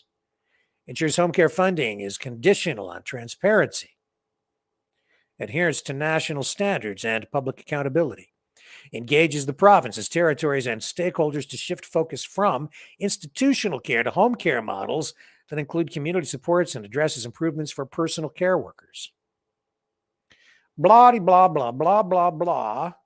I'll believe it that when I see it. I'll believe that they'll come up with the cash for this stuff. I'll believe it when I see it. They're not going to resolve these issues that easily. We still have an aging population. And as I say, there's no mention in here of MAID. Not that there needs to be, because it's already in place. It's already implemented. They don't need to address it in this document. It's already a reality. Item 14, truth in politics. Whereas Canadians are facing an onslaught, it says here, of political disinformation and deliberate misrepresentation. Whereas political deception erodes public trust, decreases voter turnout, increases polarization, and leads to a rise in uninformed and extreme views and movements. Whereas Canada has no federal laws to prevent politicians from deliberately misleading the public. This is interesting. Whereas political advertising is currently exempt from false advertising restrictions. I did not know that. I'm not surprised, honestly, but there's a little nugget of information. So in Canada, if you're a political candidate, if you're running a political party and they're running advertising, they can lie to you and get away with it. Any political party. Do you think they're doing that? Do you think the parties are doing that now? Canadians are entitled to fair, accurate, and truthful political expression, especially during elections, so they can make informed decisions when exercising their charter right to vote. Whereas misleading and deceptive conduct is regulated in many other contexts to protect the interests of consumers, shareholders, and others who rely on honest information. Whereas other jurisdictions with Westminster-based parliamentary systems have enacted with wide public support laws relating to inaccurate or misleading political statements made during elections. Whereas solving the political disinformation problem requires a multifaceted approach. Whereas Canada's Chief Electoral Officer published a report regarding the use of a code of conduct for political parties as a tool to strengthen democracy. Whereas Manitoba has a code of conduct since 1999. It provides that candidates, elected officials, and others should strive at all times to make accurate public statements. Be it resolved that the Liberal Party of Canada urges the Government of Canada to develop truth in political advertising legislation to be administered by an independent body, including consideration of scope, duration, and sanctions for breach. Be it further resolved that the Liberal Party of Canada urge the Government of Canada to direct the Chief Electoral Officer to develop a model code of conduct for federal political parties, candidates, and third parties. Well, that's a tall order. What is truth? When you're talking about politics, there's a range of opinion, but some things I guess you could consider to be outright factual or not. And I would, I'd need to see proposals on how that would be written, enforcing truth. Yet at the same time, I do see outright lies from all of them. I don't care where you're at politically. I don't care who who it is that's delivering the political message, I see it. I'm seeing it more and more, actually, from all of them. Outright lies. In particular, I called some stuff out just yesterday. Politically motivated stuff, although not necessarily specific to a party, probably tied to some political aspirations. And what do you mean by political, Rick? Well, political objectives are not just necessarily those things tied directly to a party. But what is truth? One man's truth is another man's propaganda. Be careful what you believe, especially when anybody who has any political aspiration at all, anyone who's running for any political office, be careful what you allow to your brain to absorb as fact. Question it all, man. Question it all. I see the objective. I share the concern. I'm not sure that the answer is more regulation. We'll see what happens with that one if the Liberals are reelected in the next election. 15, food security and agriculture support. Whereas it says here, we are standing at the dawn of a global food crisis. Do you think? Why would that be? Provoked by a perfection storm of climate change, land degradation, water shortages, fragile global supply chains, and geopolitical instability. Well, you know what? I would say that the instability has been created by the governments themselves because of their crazy policies. They're the ones who are creating the food shortages by imposing more restrictions on farmers, these restrictions on the use of fertilizers, the restrictions on the use of fossil fuels, rising costs. During the pandemic, they destroyed the supply chains, or certainly disrupted a lot of them, Says here, whereas Canadian households consume 75% of agriculture and food products from imports, mainly from the United States Southwest region, which is at severe risk of increased water constraints and droughts. Whatever. I have faith that we'll find ways to get water to the crops. Canadians probably do consume too much imported produce and food, too many imported food products. There's no reason we can't be more self-sufficient. But do the Liberals really want to achieve that? We'll find out in their resolution, I guess. Whereas the US, EU, and OECD countries are gearing up for tomorrow's food crisis by increasing agriculture support, Canada has reduced its level of support to farmers over the last 2 decades. So again, here we go. We know that they're imposing these, restrictions on things like fertilizers, which will reduce yields. And yet, what do they want to do? They just want to throw more money at the farmers. A lot of the farmers will say, yes, please, I'll vote for you. Give me the cash. That's what the Liberals do, man. They buy votes. They buy votes with your tax dollars. But it doesn't really solve the problems. You can't over here tell farmers to reduce yields by restricting their use of fertilizers, and then over here think you're going to fix the problem simply by printing more money and giving it away for free. You just create more problems. Whereas it says the new Sustainable Canadian Agriculture Partnership and its new Resilient Agriculture Landscape Program mark a positive policy shift towards increasing our direct support for farmers and sustainable agriculture. So here's their resolution. This is what they want to do. They want to increase direct payments to farmers, including fisheries, that provide ecological goods and services such as ecosystem services or carbon sequestration in agricultural soils, as well as to incentivize them to adopt less resource-intensive practices. So there's the carrot and the stick, and they want certain outcomes. So, yep, they'll give money to those who produce less because they're going to engage in greener activities and use less fertilizer. And those who don't comply, well, they'll probably be penalized, or they're certainly not going to get the free government money. 2, orient such direct payments towards initiatives that will boost agricultural investment and innovation and enable the transfer of knowledge, technology, and skills. Blah, blah, blah. That doesn't really, it sounds like it's a clear objective, but it's not really that clear. Boost agricultural investment and innovation. That could be a lot of things.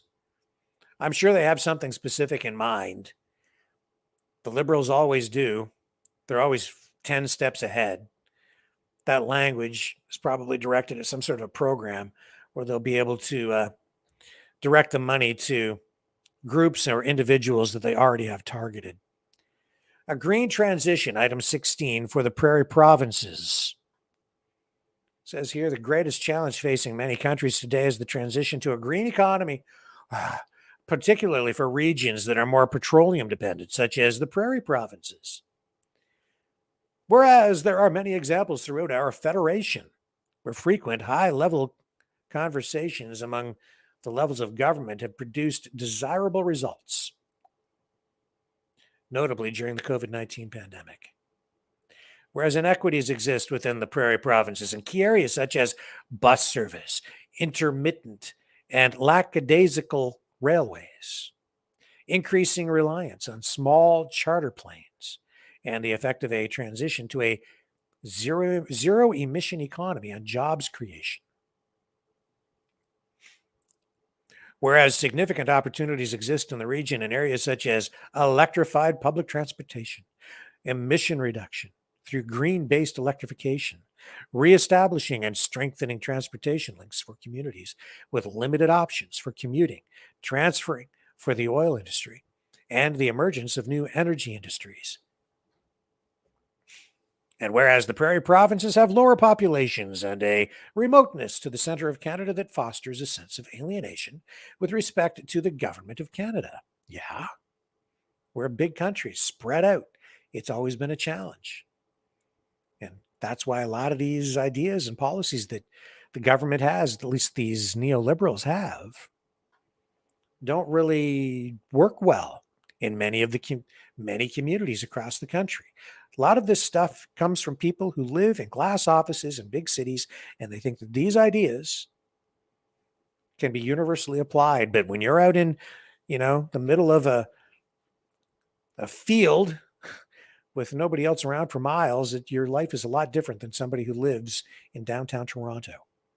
Be it resolved, it says, that the Liberal Party of Canada urged the Government of Canada to develop a high-profile task force to coordinate local engagement and cooperation in federal programs to facilitate the transition to a green economy on the prairies while addressing alienation.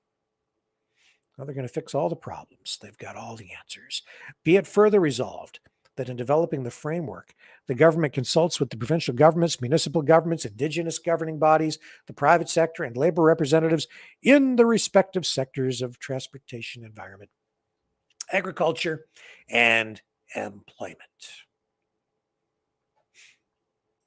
Okay, I need to take another quick break because I need to just give my throat just a little bit of a rest for just like a couple of minutes, maybe even just a minute and a half.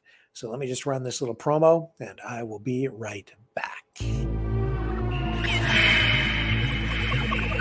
Fighting the Great Reset by leading the Great Resistance.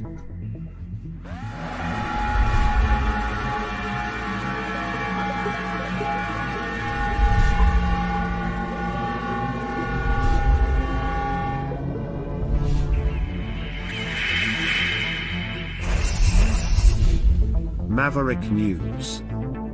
The antivirus programs for your mind.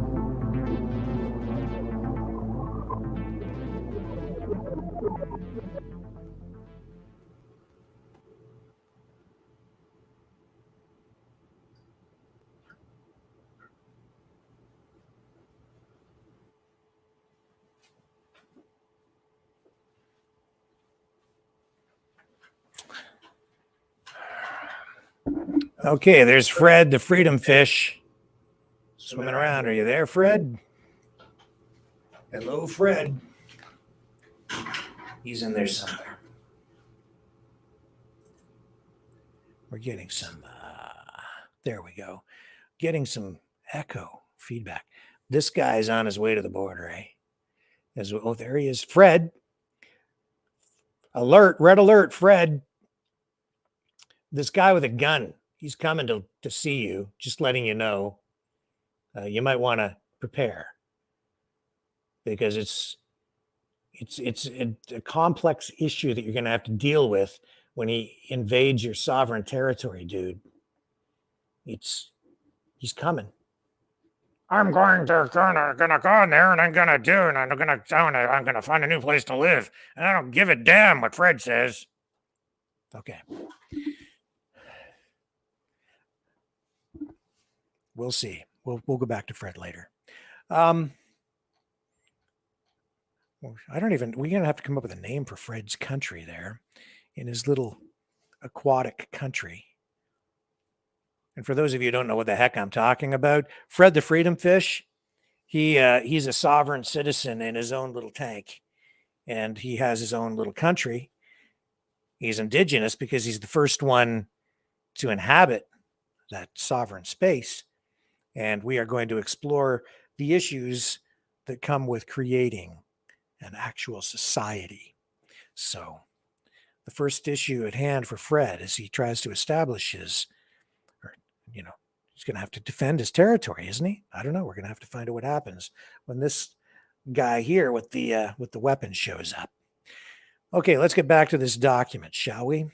This is the Liberal Party of Canada 2023 policy platform, or policy document, as developed last weekend at the Liberal Party convention. I think it was last weekend.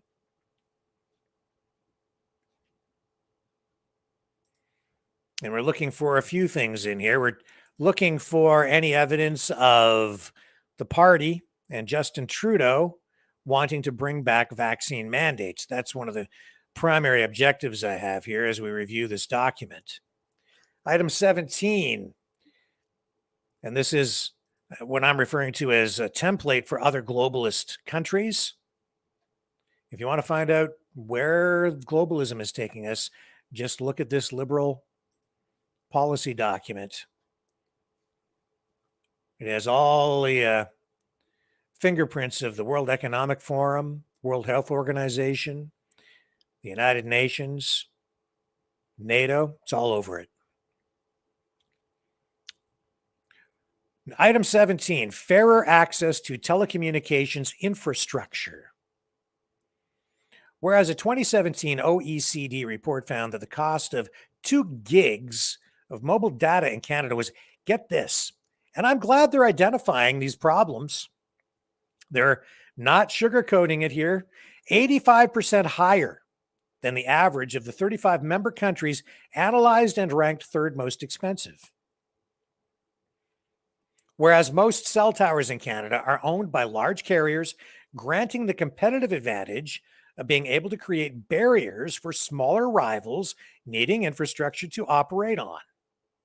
Whereas past attempts to foster domestic competition failed, with mobile virtual network operators lacking infrastructure, access, and new carriers being the target of acquisitions. Whereas international carriers capable of offering Canadians more choices are driven out by accusations of preferential treatment if allowed to use infrastructure developed by incumbents. Whereas provinces with a crown corporation owning most of the infrastructure, like Saskatchewan, or many private carriers competing, like in Quebec, enjoy lower fees than the national average. And whereas carriers operating on leases from independent tower companies is a growing trend in Europe. And this separation allows more efficient infrastructure deployment and increased competition.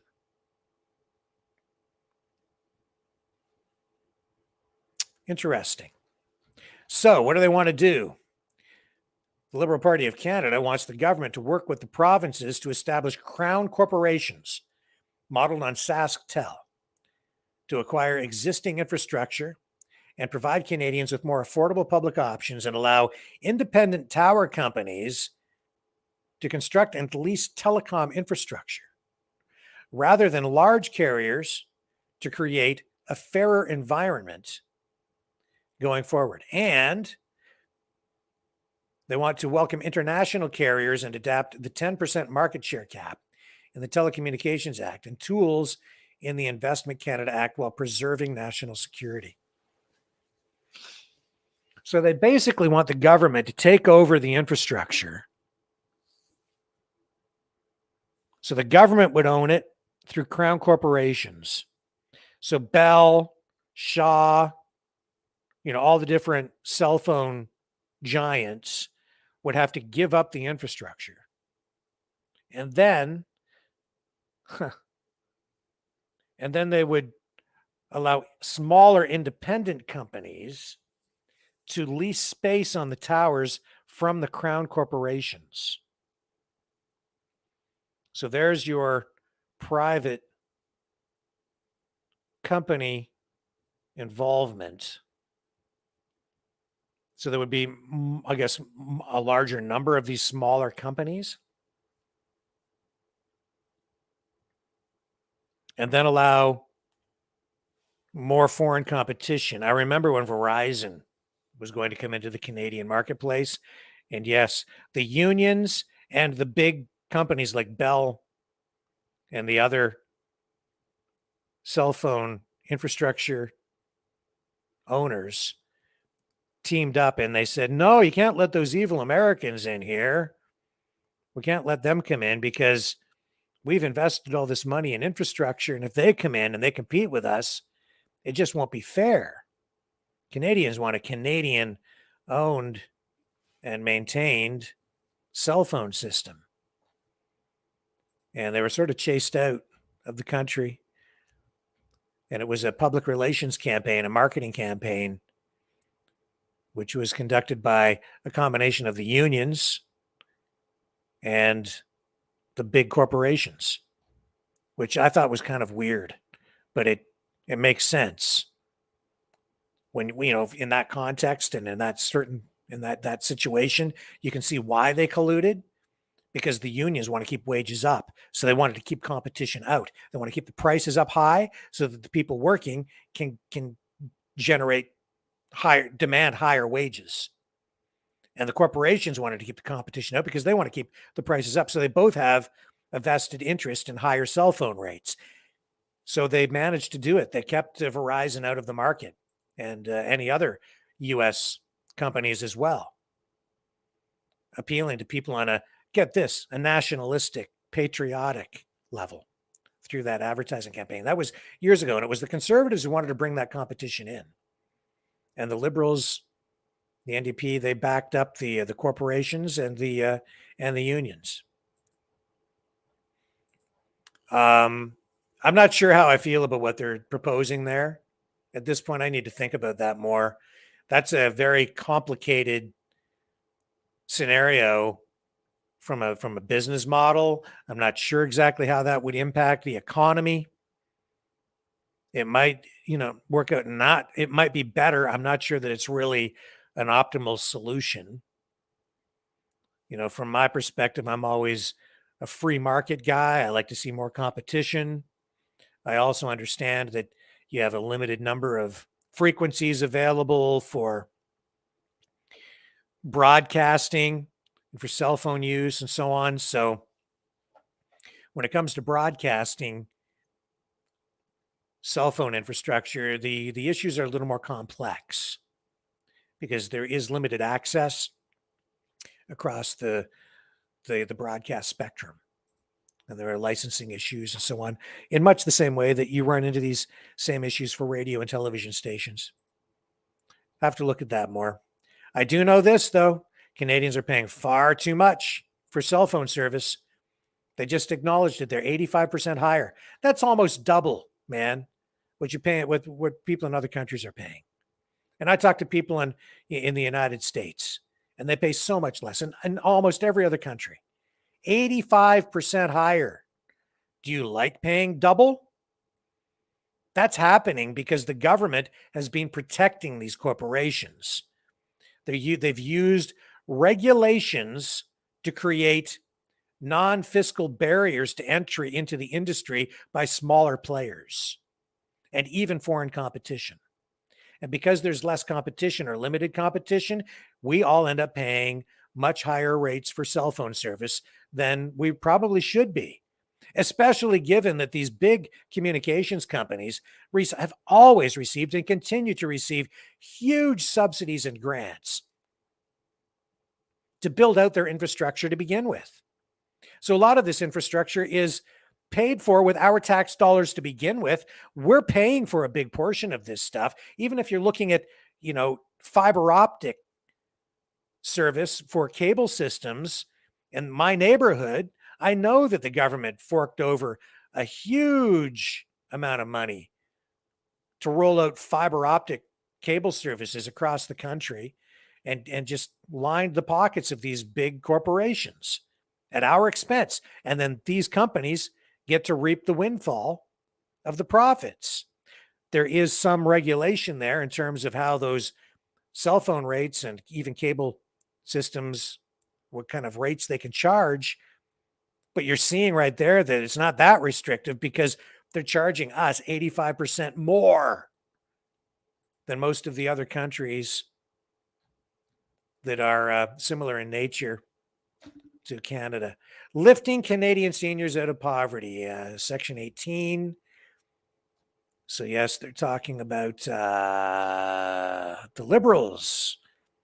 According to the Organization for Economic Cooperation and Development, or OECD, approximately 12% of Canadian seniors live in poverty, the vast majority of whom are women who were unable to contribute to the Canadian or Quebec pension plans because they worked at home raising their children. So the resolution is they want to increase the guaranteed income supplement to a level that lifts all Canadian seniors out of poverty. Okay. Number 19, modernizing the Canadian justice system. Oh, this will fall under UNDRIP again. In the United Nations Declaration of Rights for Indigenous Peoples. Part of this will. So, whereas the Royal Commission on Aboriginal Peoples made over 440 recommendations calling for sweeping changes to the relationship between the Government of Canada and Indigenous peoples as defined by Section 35 of the Constitution Act 1982. And yes, folks, I've been talking about this for months now. Whereas the Truth and Reconciliation Commission's calls to action and the National Inquiry and final report on missing and murdered Indigenous women and girls calls for justice call for the modernization of Canada's legal system to address systemic discrimination, violence towards, and the over-incarceration and over-representation of Indigenous peoples within Canada's justice system. And this is all extremely important because Canada is being reshaped on many levels. You're going to see challenges to the way that sovereignty is shared in this country between First Nations and the federal government. And that also means that our legal system is being reshaped drastically, dramatically. Be it resolved that the Government of Canada immediately implement legislative and fiscal reforms supported by the Truth and Reconciliation Commission calls to action. MMIWG calls for justice, RCAP, and UNDRIP, the United Nations Declaration of Rights for Indigenous Peoples, to establish permanent regions and distinctions-based seats in the Senate to be held by Indigenous peoples, to establish an Elders Advisory Council for Cabinet, and to establish a permanent National Reconciliation Council for the House of Commons. That the Government of Canada immediately modernize all necessary legislation to expand the Supreme Court of Canada to create 3 new seats to be permanently held by Indigenous knowledge holders and Indigenous legal practitioners, similar to those seats held for civil law practitioners, to ultimately advance reconciliation and nation-to-nation relationships. So you see, these are major reforms. And these are true attempts, I believe, to create more involvement and allow more influence over our system from First Nations across the country. The challenge that the government has here is one of trust.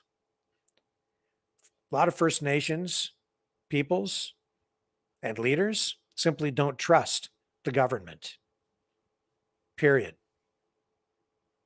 And they are looking, and I know this to be true, they are looking at all of these proposals, everything that's been coming from the government so far. They're extremely skeptical. And the interpretations that I'm seeing come back from some First Nations peoples are such that they are basically ready to reject what the federal government is doing. And the federal government is actively pursuing major reforms on this front. And this is a follow-up, really, to what the government is already doing. It's in harmony with that. Whether they'll be successful, I'm not sure. I think the government has the support of, the mainstream Indigenous leaders across the country, but there's also an undercurrent within those First Nations communities that many people are not seeing that runs contrary to all of this and threatens to destabilize the entire process. Maybe we'll get into it more another night. And I'm not even sure if what I'm saying will make sense for some people, but needless to say, this is ongoing. It's huge. It's major. And this year, look for huge changes on this front. It's going to impact the Canada's social and legal fabric, and even the constitutional fabric of the country in profound ways. Item 20, helping farmers transition to more sustainable farming practices. Whereas national GHG, greenhouse gas inventory report, does not accurately account for all agricultural emissions sources and fails to capture some significant mitigation practices. Whereas many progressive farmers have been left out of government agricultural and environmental programs. Whereas progressive farming. Whereas in the 2021 W.E.F statement, federal, provincial, and territorial ministers of agriculture identified the number one priority for the next agricultural policy framework as tackling climate change and environmental protection to support greenhouse gas emission reductions and the long-term vitality of the sector. Everything is about climate change, farting cows. Using too much fertilizer. Stop growing so much food. You might actually feed some people. Donald Trump said during the CNN town hall that the way to fix the economy in the United States was to drill, baby, drill. Well, you know what I would say? Hey, farmers, grow, baby, grow. Grow a lot of food. Feed a lot of people. That's what I say. Whereas the Farmers for Climate Solutions 2022 report, it says here, rooted in climate action, identifies beneficial management practices that reduce greenhouse gas emissions, sequester carbon, and increase resilience on Canadian farms, are cost competitive compared to the government's carbon pollution price, and measures in other sectors are already in use in Canada, are supported by peer-reviewed studies or survey data, ensure that farmers have access to programs fostering greater diversity and inclusion in agriculture. So what do they want to do?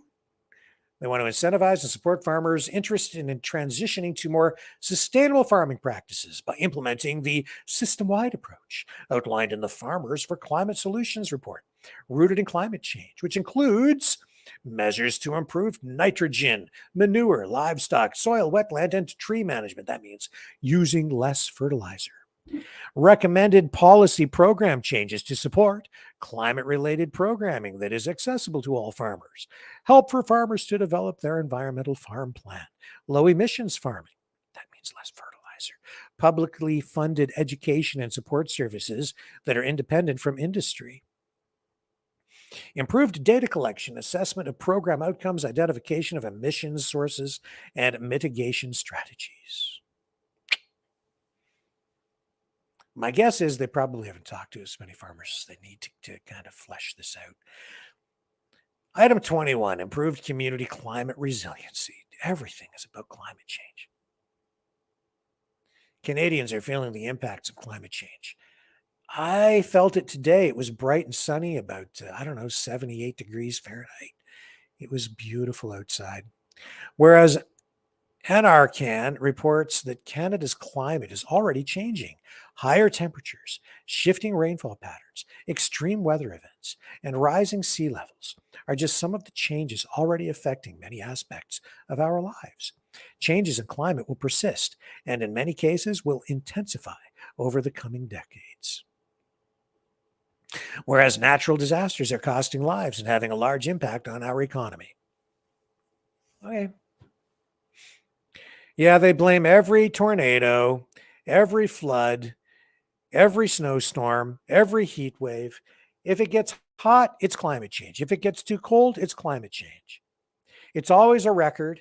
It's always bigger and worse than, the time before. And then the people, the people are so vulnerable to what they're being shown in media. It's making people completely neurotic, and a lot of people have lost touch with reality. I think, because, and I can understand why. I don't blame them. It's not like I'm trying to direct blame.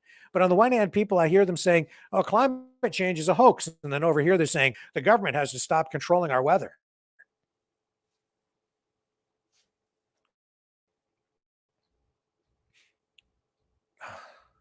Whereas each region will face unique impacts of climate change and need different strategies to become more resilient.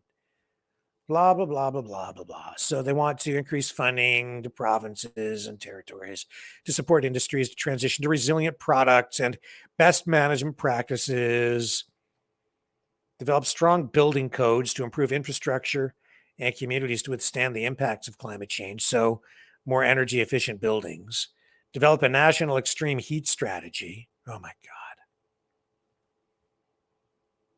What is that going to mean? I think they're going to take the rhetoric to an extreme. I know that. Create guidelines for tree canopy percentage in urban areas and provide funding to meet guidelines by 2035. Conduct a survey of the coastal regions and steps to preserve, move, or adapt coastal infrastructure, industries, and community.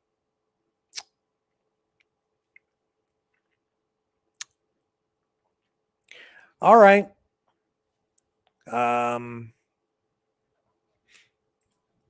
You can have whatever view you want on it. I've got mine. I know what I'm thinking.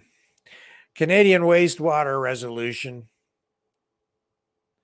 Wastewater is Canada's largest source of water pollution, with over 150 billion liters of either untreated or untreated wastewater, undertreated or untreated wastewater entering the environment yearly. That's pretty gross. 150 billion liters of untreated sewage. Wastewater negatively impacts human, environmental, and economic health due to the presence of chemicals and toxins such as phosphorus, mercury, arsenic, and chromium, as well as bacterial contaminants like ammonia, pharmaceuticals, personal care products, and COVID-19 have been found in wastewater, which affects aquatic habitat and species, recreational water, drinking water, and the fisheries. Whereas changes in population size and density and effects on human and environmental health require continuous reevaluation of best practices and efficiency of wastewater treatment and environmental and human safety. Well, I'm glad they're addressing this because, yes, wastewater is a huge problem.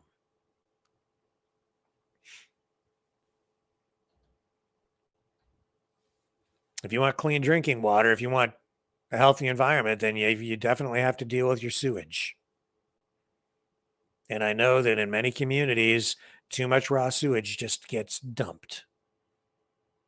Be it resolved that a review of Canada's wastewater treatment regulations be undertaken and a revised act be introduced clarifying Canada's regulations, guided by best practices and updated standards to develop, monitor, maintain, and regularly evaluate the health of Canada's water bodies while reducing pollution entering water systems.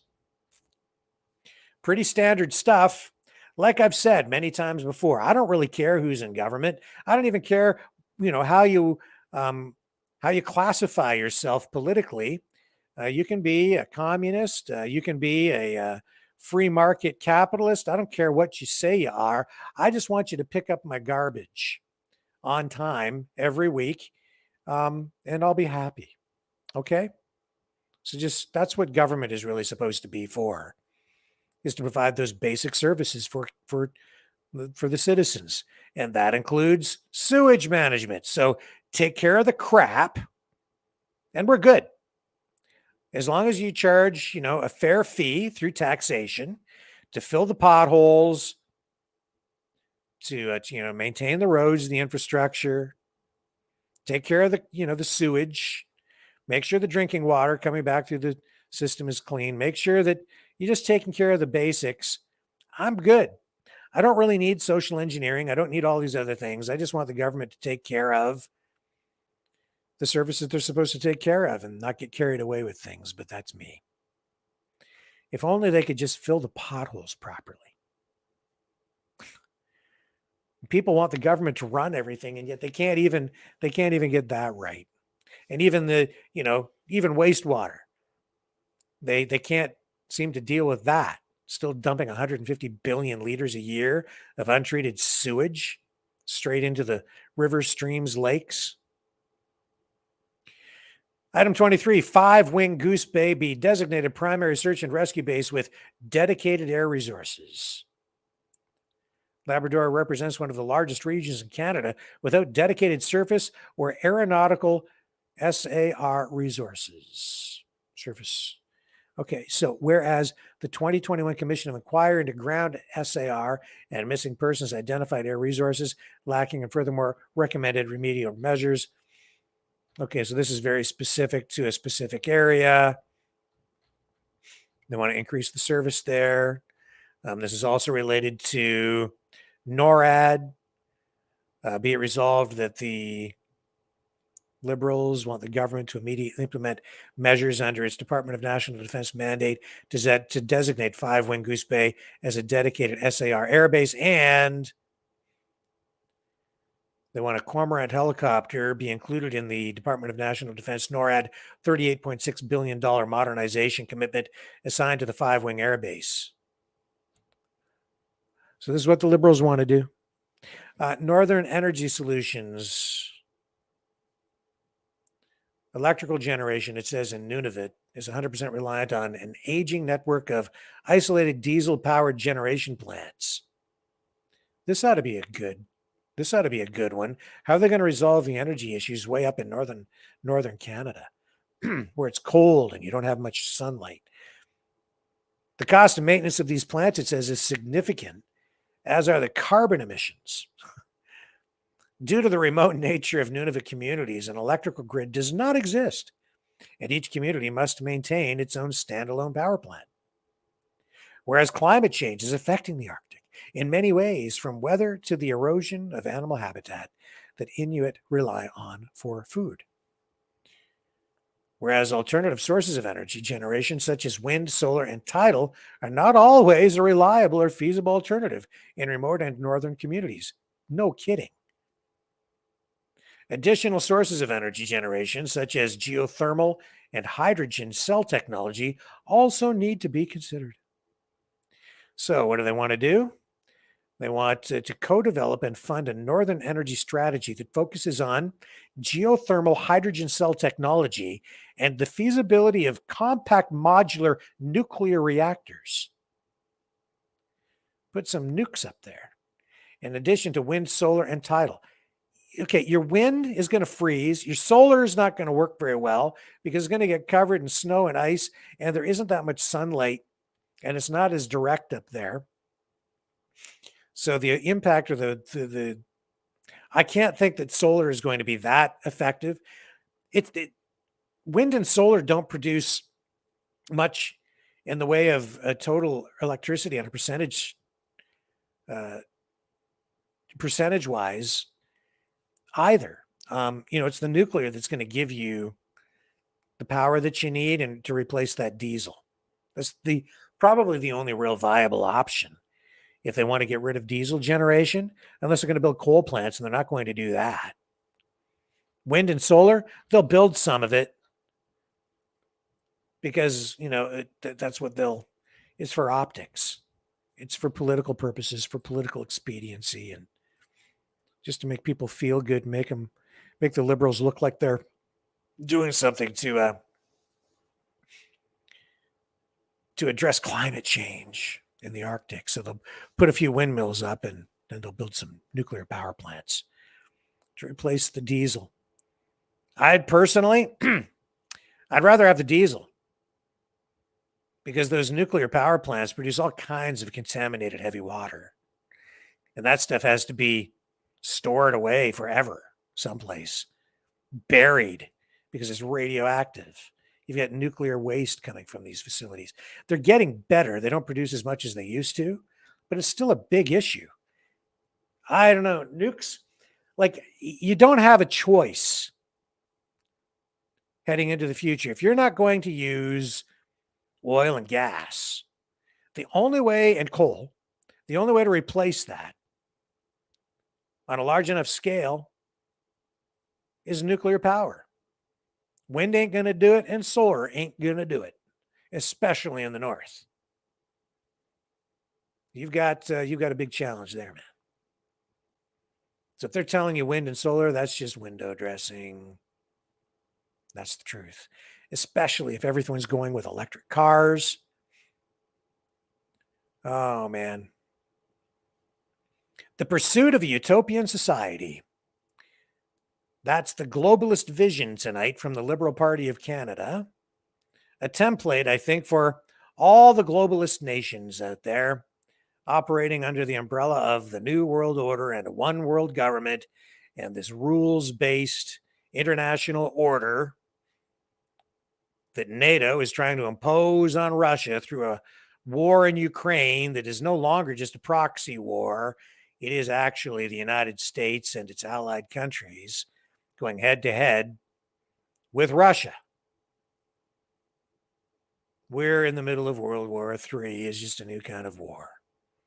This document from the Liberal Party of Canada lays out the whole globalist plan. Now, I would say, based on what I've read in there, that, some of the things that we're being told are exaggerated. That's to be expected. That's the way the game is played in politics. But there's some pretty bad stuff in there. Well, I think it's pretty bad stuff. Stuff I don't like.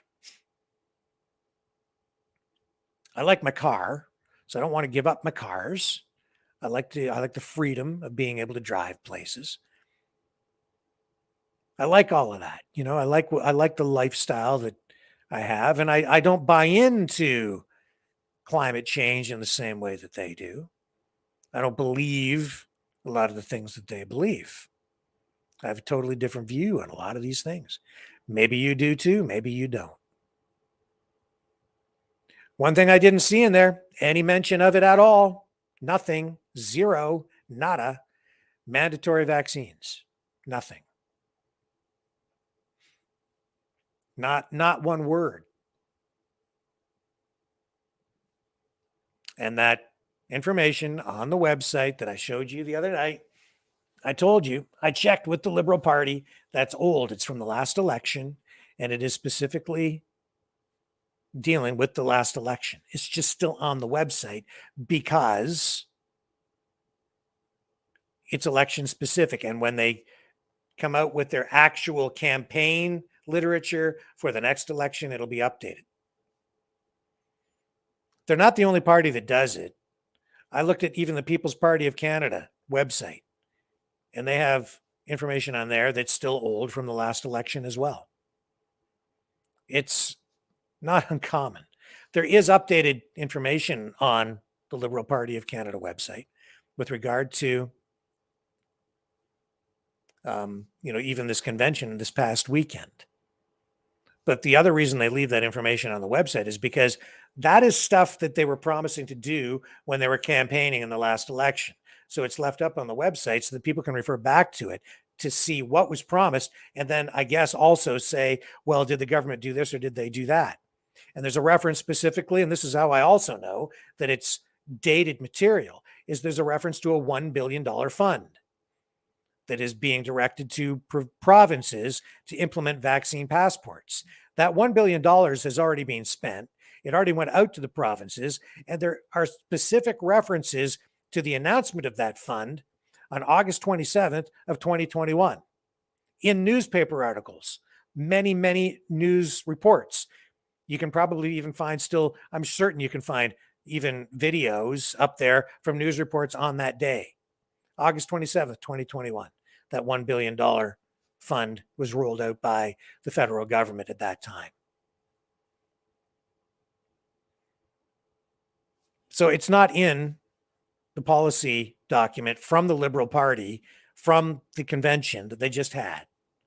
And I was told, I was duped, I believed, because I was misled to believe that Trudeau wanted to bring back the vaccine mandates and that the party wanted to do this. And it's just not true. Why did I get upset about it? Why did I why did I focus so much attention on it for a day? It's because of what we're seeing in this document. Things related to disinformation, misinformation. They want to bring in more censorship. They want to bring in new legislation dealing with political parties and lying and truth. That's why we can't afford to engage in any kind of deceptive practices. We can't afford to allow people from within our ranks on the freedom side. And I'm on the freedom side.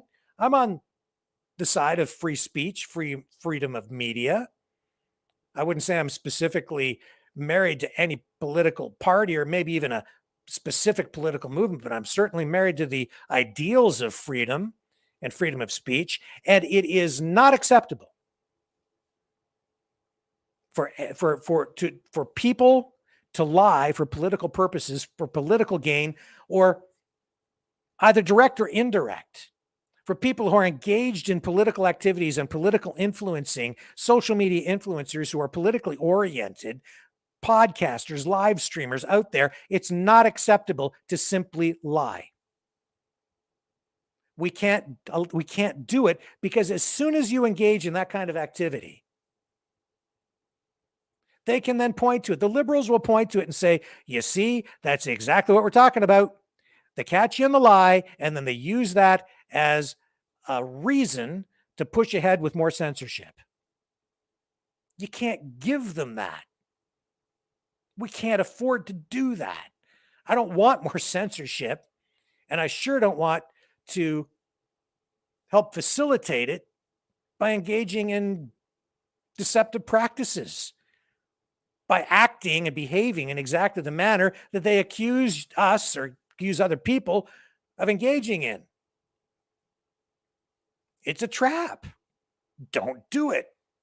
You don't need to anyway. Things are bad enough that you don't need to lie. All you need to do is just tell the truth and just show what I just showed people. Just tell the truth in the proper context and you're golden. I don't agree with a lot of the things that they want to do. It's laid out in these documents, in that document. You don't have to lie about what the liberals want to do. They're telling you what they want to do. They put it out in writing. It's all out there for anybody who wants to see it. And you can make political hay with all of that. And we should. And I will. And I have tonight. I was critical of a lot of this stuff. Because a lot of it, I think, is insane. And it's been that way for quite a long time. These neoliberal, woke progressives. It's a lot of what they're everything's climate change, right? And they're going to weaponize all that stuff against people. They absolutely are. You can see how they're going to do it. It's laid right out in their documents. So again, I'm all about truth, man. Like, especially as a journalist. But, that is part of the problem, right? Is it's a lot of these other live streamers, they're not really practicing journalism. They're activists. They have political objectives, or they have other objectives, or they're just, I don't know, maybe just trying to hold on to a large online following. So even this week, as some of them were told outright that the information that they were disseminating was not factual, they didn't correct it. They doubled down on it. I find that disturbing. It plays right into Justin Trudeau's hands.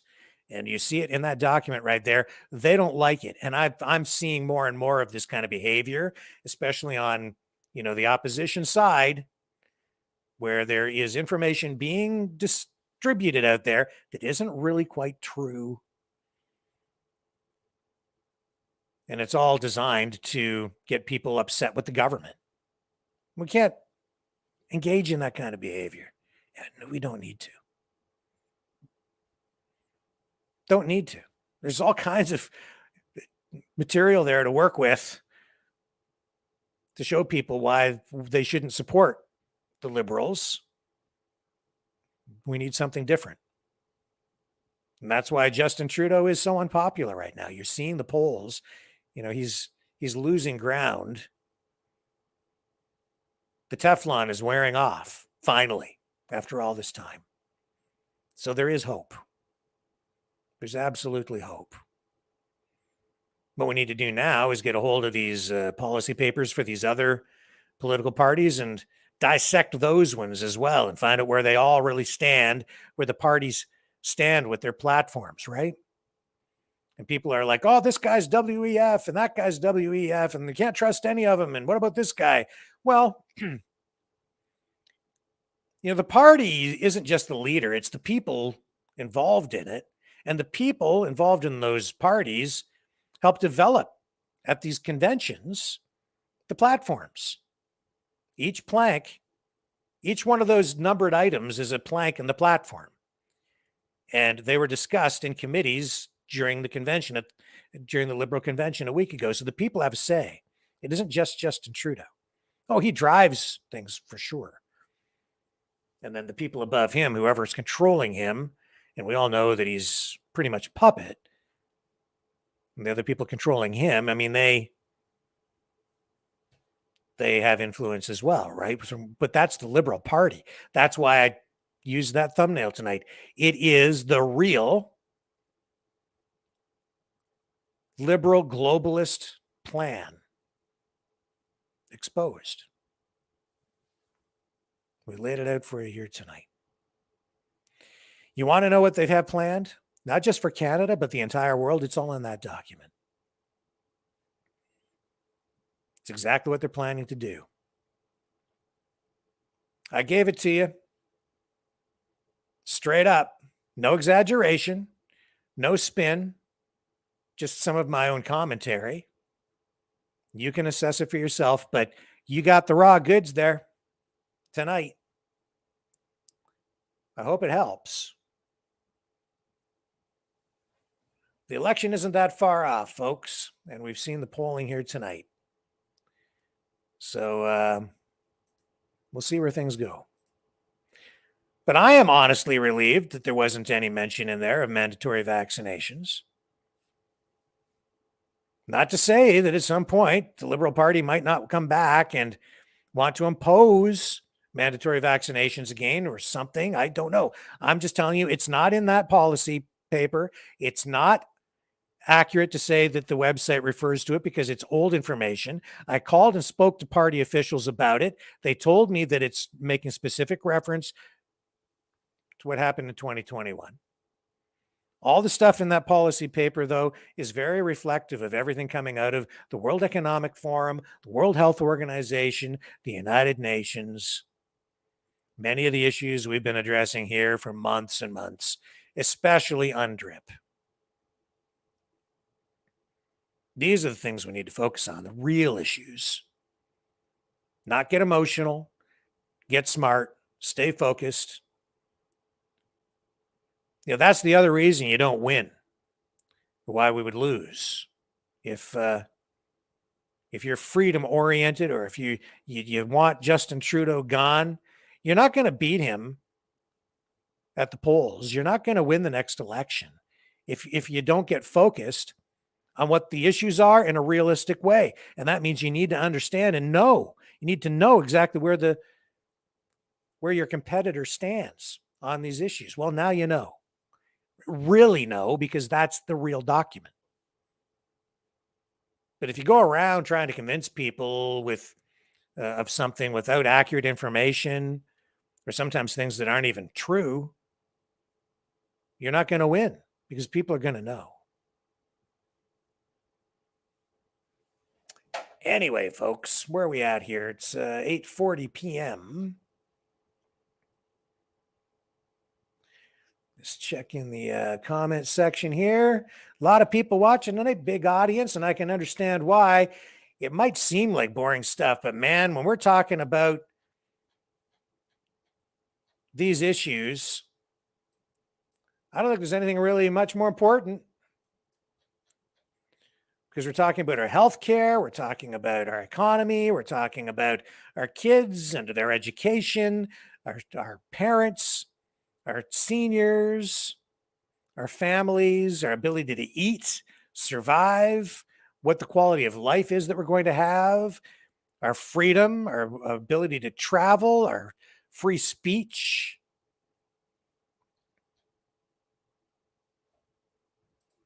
There's nothing more important. So stick with me. We'll go to the phones here in just a moment, and we'll see where we end up tonight with the call-in portion of the show. No, go away. Be right back.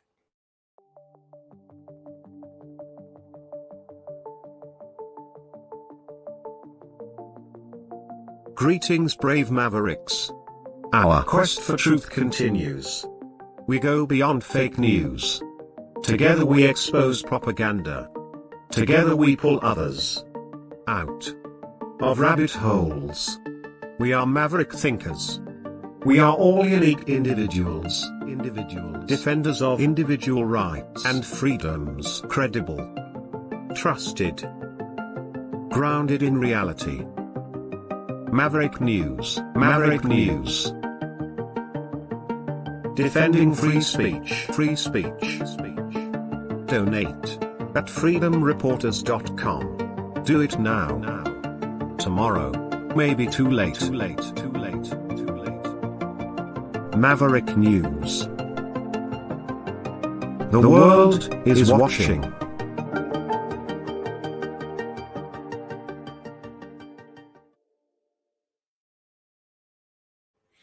All right, everybody, the phone lines are activated.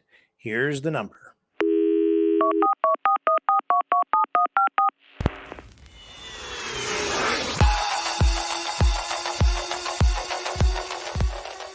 Join the conversation. Call 1-833-975-3733. That's 1-833-975-FREE. Speak up. Speak out. Make your voice heard. Maverick News. Fighting for freedom by defending your right to free speech. Be a Maverick. Join us.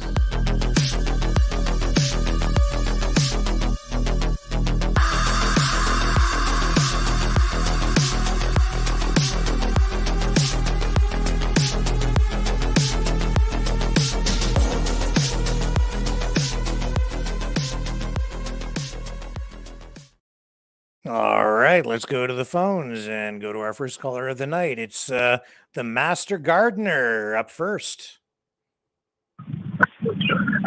Hello. I went from masturbator to master gardener. You got the mouth of the South, the man without a plan, the master of all disasters, and I'm just beat down like a baby seal in Newfoundland, buddy. What a day of work! You know, I could work 14-hour shifts on the job, okay, and I stay motivated on the job. But to do 14 hours around your house is the best, buddy. You get so much accomplished in 14 hours. Yeah, that's true. And you were out there doing some gardening. You got your garden pretty much squared away, I see. Yeah. Well, yeah, you seen the video I did this morning, right? And the funny thing about the garden that I put in, Rick, it's 100% all recycled material. Even the dirt that I'm using is from the dump that's recycled. Okay, the compost, the boards, right down to the lag bolts. I took lag bolts and I put points on them on the grinder at work and recycled those into nails. Cool. 5.5-inch spikes, right? So yeah, it's pretty awesome to be able to do that. But get your gardens in. You know, people that complain about the price of food. Okay, I get it. If you're in a condo, you don't have the area to do something like that. But people that do have the area that are complaining about the price of food, do something about it. Yeah. Right. Yeah. You say you got the dirt from the dump. How does that work? Well, they take recycling days for people's yards, right?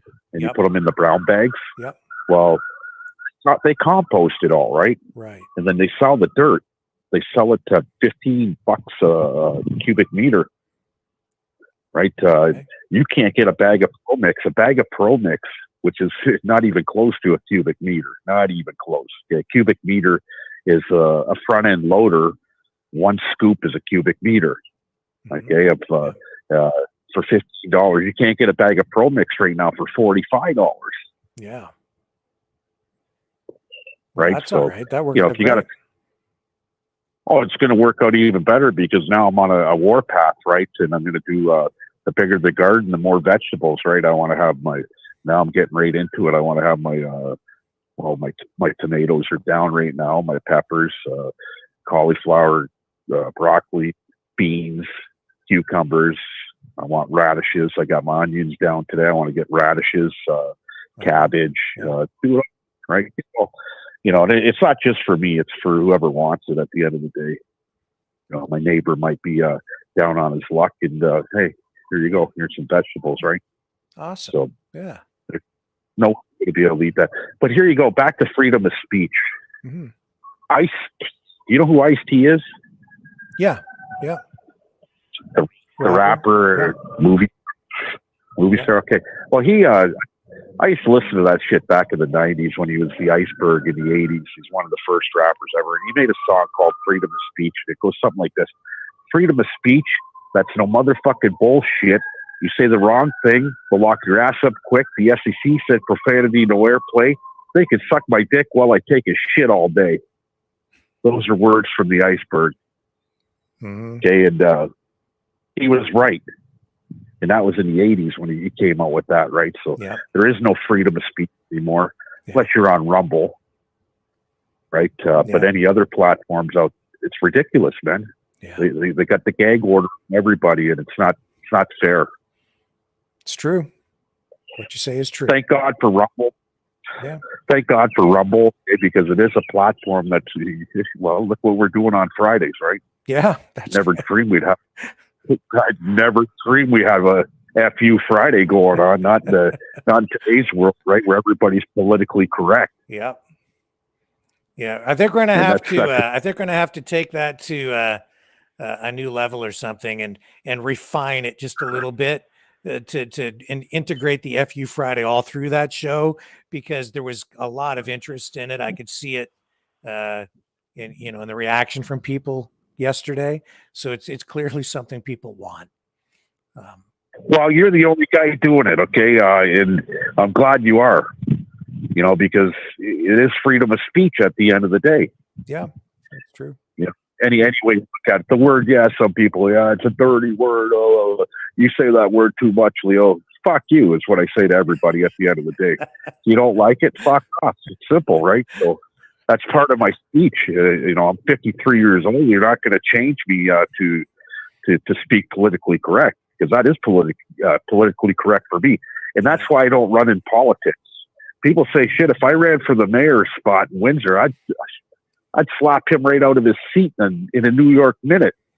But the only problem with that is I'd probably be the fastest guy ejected from the mayor's seat for telling everybody was a bunch of fucking assholes, right? And I would. You pass a shitty bill, I'm gonna put it on you. Yeah. There's some things you just can't say in politics, and that's a word that they don't like, right? But you could say, hey, when I was hanging in coconut trees, right, growing up, yeah, right, you could Kamala say Harris, that, or you could paint your face black, or you could go to a liberal convention party and there's racism going on, right? What a joke! Freedom of speech, politically correct. They're a bunch of fucking assholes, plain and simple.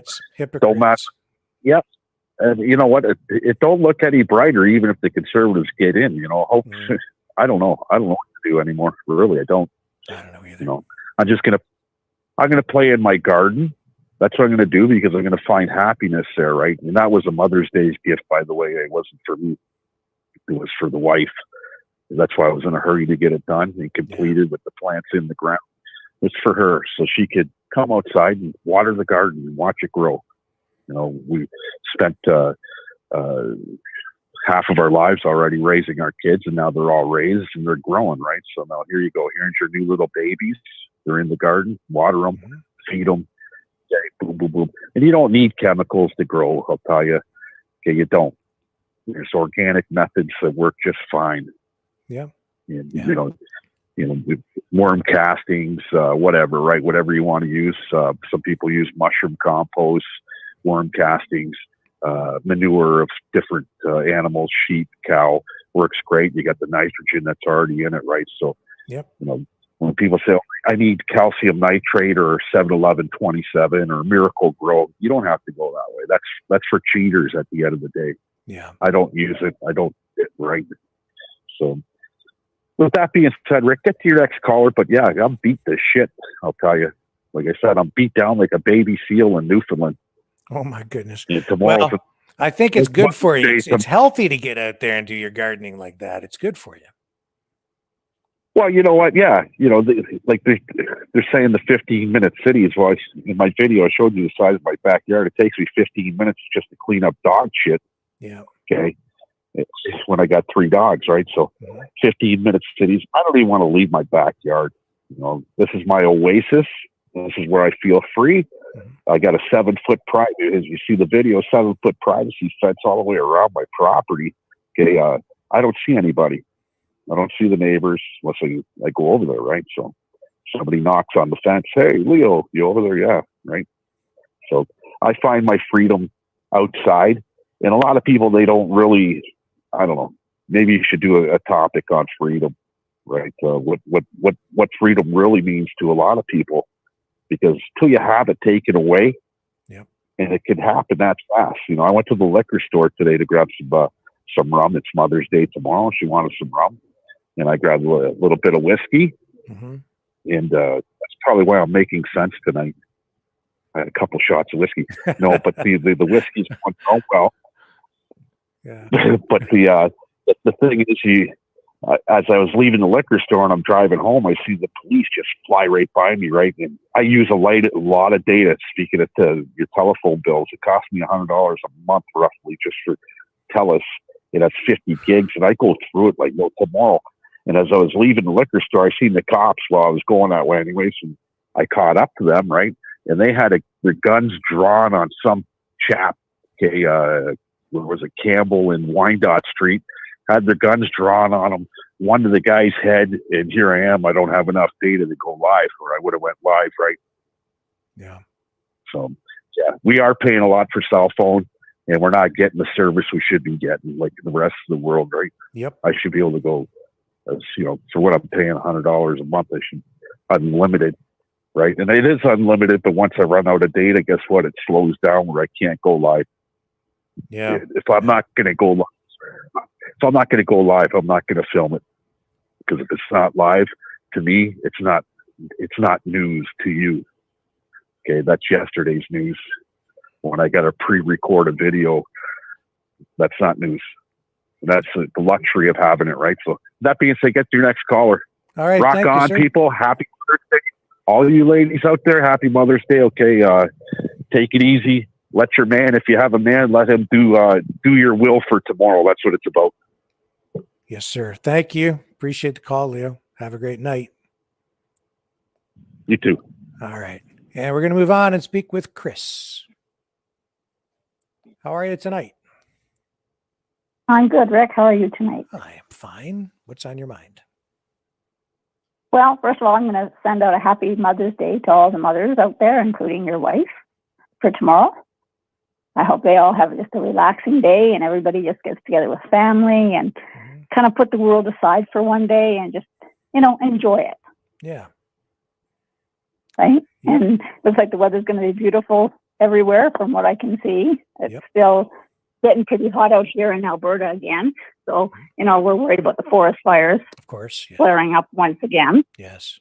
But right now, I think for the most part, they're getting them under control, like you said that yesterday. Yeah, I think the numbers are down substantially, right? I think last I checked, they were down around 80 or something from like 109. Yeah. So they're moving in the right direction, and that's a great thing.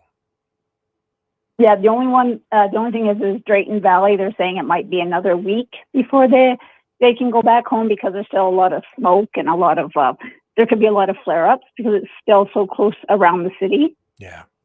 Yes. It's known, I guess. Drayton. I've never been to Drayton Valley, so I don't know if it's actually classed as a city or a town or. Anyways, I just want to say, all this climate action stuff. To me, it's a hoax. It's just they're just pouring in so much money, wasting it, and really, I mean, the Earth does its own thing. Yeah. The weather's going to do its own thing, right? And it goes through changes, every 7 to 10 years anyways. Yep. And I mean, as far as I'm concerned, all those global elites, I don't know if I can say this, but they're all crazy. They are. They're totally insane. Yeah. And what gives them the right to play God, to start changing things? Yeah. You know what I'm saying? Like, I do. I don't care if they have lots of money or not. They're no different than you or me. They eat, they sleep, Yep. Their wastewater goes out too, right? So yeah. Exactly. Yeah, it's just crazy. And I have watched your video the other night there about you had that bear on. Is it Bear? Is that his name? The guy Moose. Yelling and carrying McMoose. on. Moose. Yeah, McMoose. Yeah. I didn't think much of that because you're right. It's like they're stirring up trouble. A lot of these are just stirring up more and more trouble, getting more and more people angry. And what's the purpose? Where are they going with it? Well, I know where they're going with it. I am reluctant to say on this channel publicly, right. but it doesn't take much to figure it out. Well, maybe it does take a fair bit to figure it out. They're telling you what they're doing. It's just that people don't really hear it, right? They want to take a stand against the government. They want people to come. They want fighters to go out there and take a stand against the government. And he's making other requests as well. Well, I mean, have people, I agree with you, when they block roads off, if there's a fire brewing, they do that for a reason. Yeah. Like you said, to protect. What happens if they get in there and trees fall or the fire all of a sudden is approaching? They can't, they do that for a reason. And these guys, the one that was going off in front of that council or those people on the stage there, I think I was an idiot.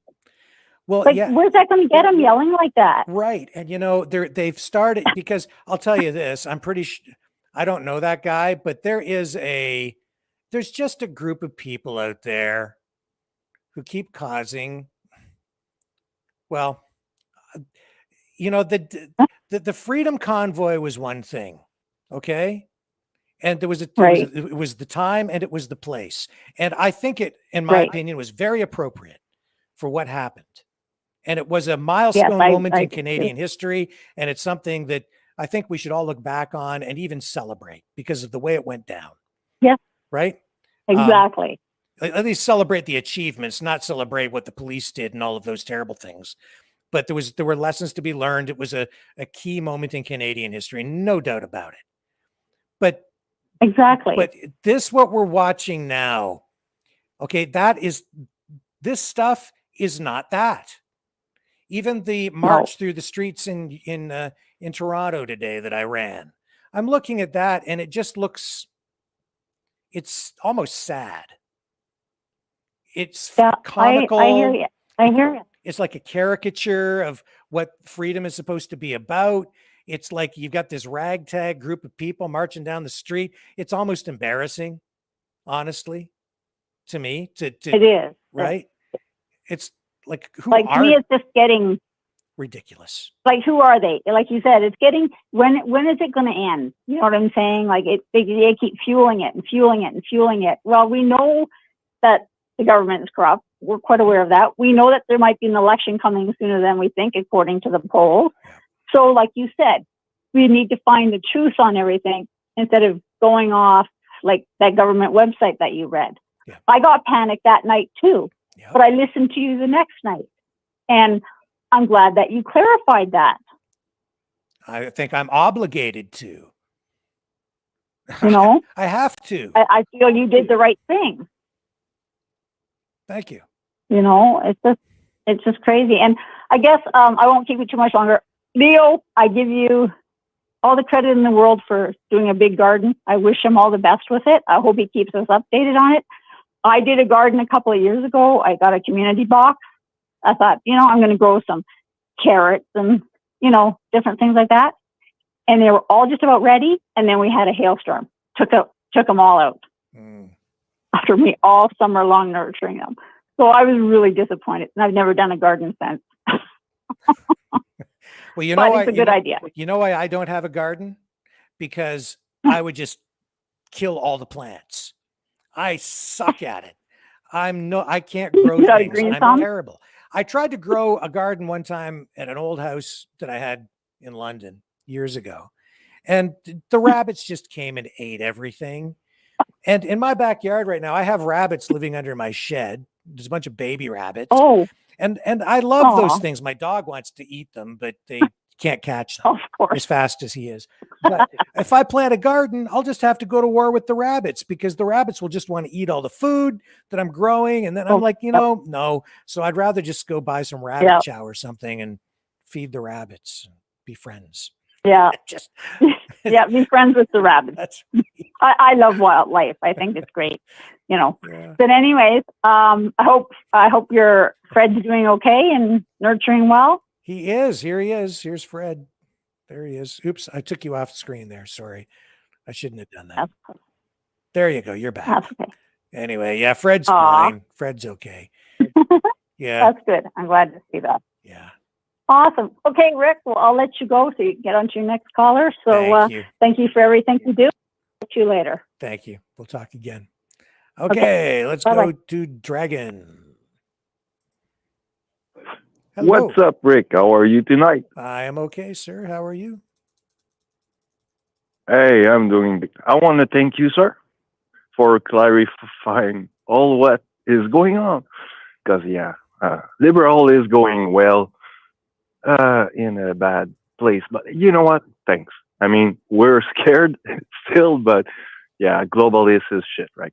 Yeah. I wanted to thank you for clarifying this for us. And I mean, we do some mistake and think about some stuff going on. And sorry about Chris. We made you a little bit scared the other day, but it's a little bit my fault. I own my mistake too. That's pretty much it. Also, you know what? I was thinking about the low income housing that you were speaking about earlier. Yeah. You know what? It's a good idea. A lot of people needs probably low income houses. Sure that there's a lot of drugs and stuff probably going on in those kind of place. But the thing is that we could probably look into what Poland's doing. Poland, if you know, their crime rate is pretty low. All right, Okay. because of one thing.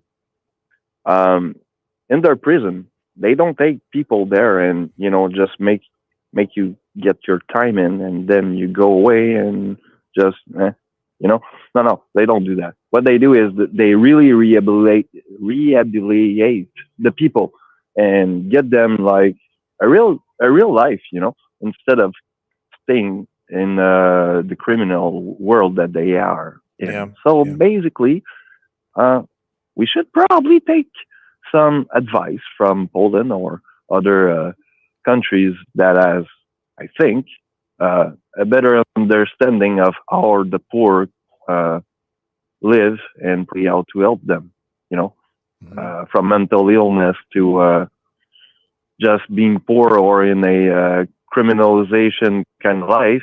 Well, it's hard to get away from that once you're in. So, yeah, they have a lot of good program to offer to their citizens.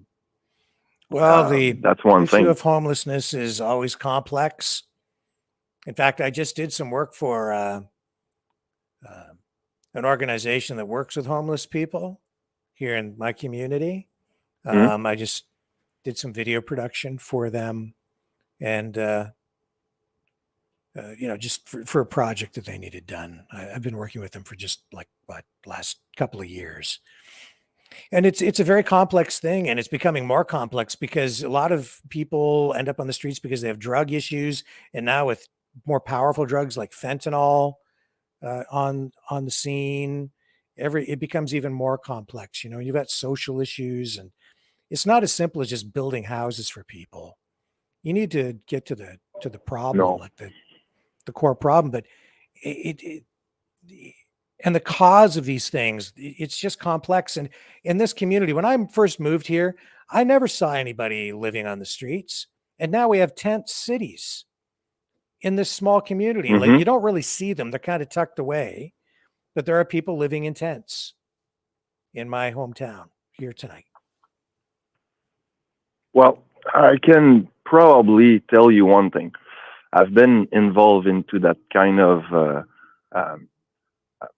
thing, with some social worker and stuff like that, trying to find some places, or even working with them for the problem that young people actually does have to find a place for them, because nobody wants to trust them if they don't have any credit score or whatever, first of all. And for other people with problem from addiction to mental illness, the thing is that people in areas and community don't want, say, have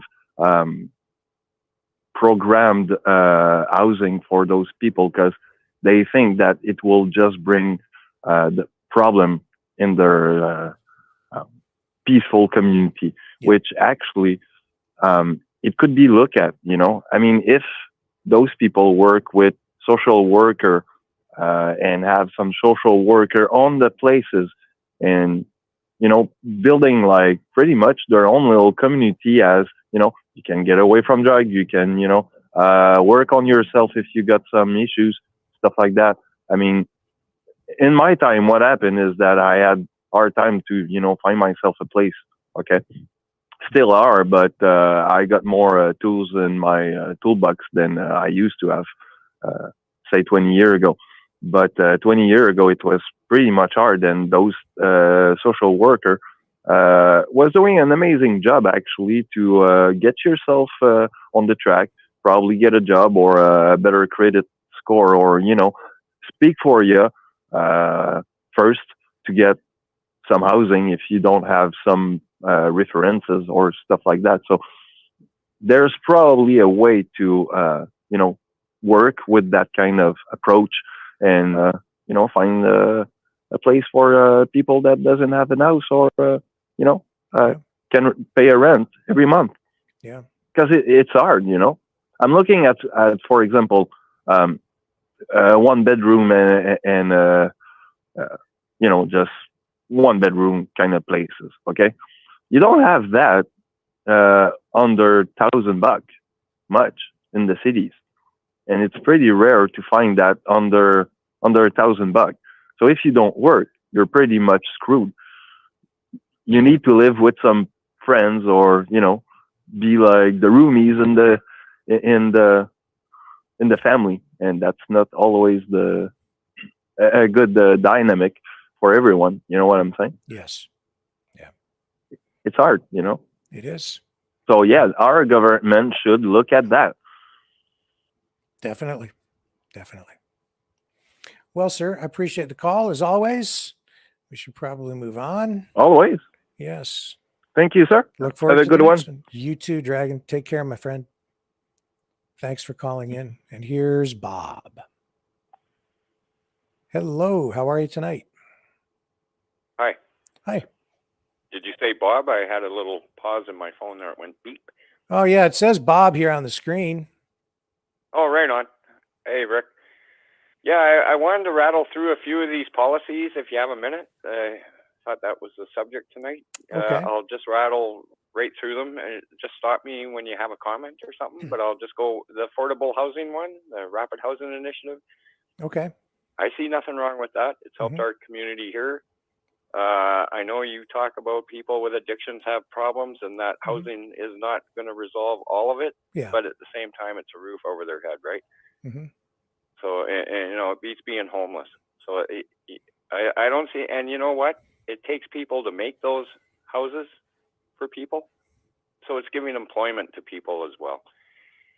I understand our tax money is going to something. I'd rather it go to houses for homeless people than to wars. Oh, I agree with that. I don't see anything wrong with that. Okay? Yeah. Right. Well, you agree? Then we'll move on. Railways, that's a good thing too. More tracks, that's a good thing. Nothing wrong with that. Put some more people to work. The Chinese built our railroads in Canada. I don't hear anybody giving them any credit. Yeah, I don't know. Like they keep talking about that high-speed rail thing between, Windsor and Quebec. They've been talking about it for decades, like literally decades, and they just never get it done. And when they do the studies, because they want high-speed rail, right? And so whenever they've looked at it, the costs just become prohibitive. I don't know why they can't get it done. I see no issues with building it.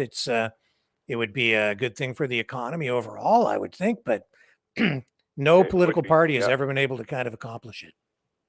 And trust me, Rick, it's not a money thing. They can print that stuff till the cows come home, basically. I mean, we can give money to study pigeons in Timbuktu, which they did. You can get a book on grants that the federal government gives out all over the world. But anyway, that's a whole nother story. Let's move on. Defense and security. Yeah. Obviously, I made notes here. I think that's good what the liberal policies are on that. International order and laws. What is wrong with that? What's the alternative? What is the alternative? What you're seeing right now in Russia and Ukraine? Well, no, because here's where I think we kind of differ. And maybe people don't understand what I'm saying about it. There are two views, right? And it's really a difference between nationalists or like countries that want to remain independent, sovereign, and they're nationalist in focus. That's Russia. They're saying we're a country, we have our own sovereignty. Other countries can't dictate to us what to do. All right. And then there's this other globalist idea, which is the international rules-based order, which is international law as written by them. It's they're writing the laws that dictate to all the member countries and other countries. And they're saying anyone that doesn't adhere to their international rules-based order is an outlaw. So because Russia is not part of NATO, they are therefore, anything they do becomes illegal in the eyes of NATO. Do you see what I'm saying? And Russia's saying, no, wait a minute. Saying, Rick, I hear what you're saying. I hear what you're saying. But you know, the United Nations, NATO, and all that. If we didn't have that, Russia would be down our throat. Or China. No, or I don't. whoever. I don't necessarily agree with that, because you already have international law, and you have. This is what these other countries are saying. It's like we already have. There's maritime law, and this is where these common law people actually have. This is where their point can be made. This is where there is actual jurisdiction for that kind of law. It's like when two countries come together.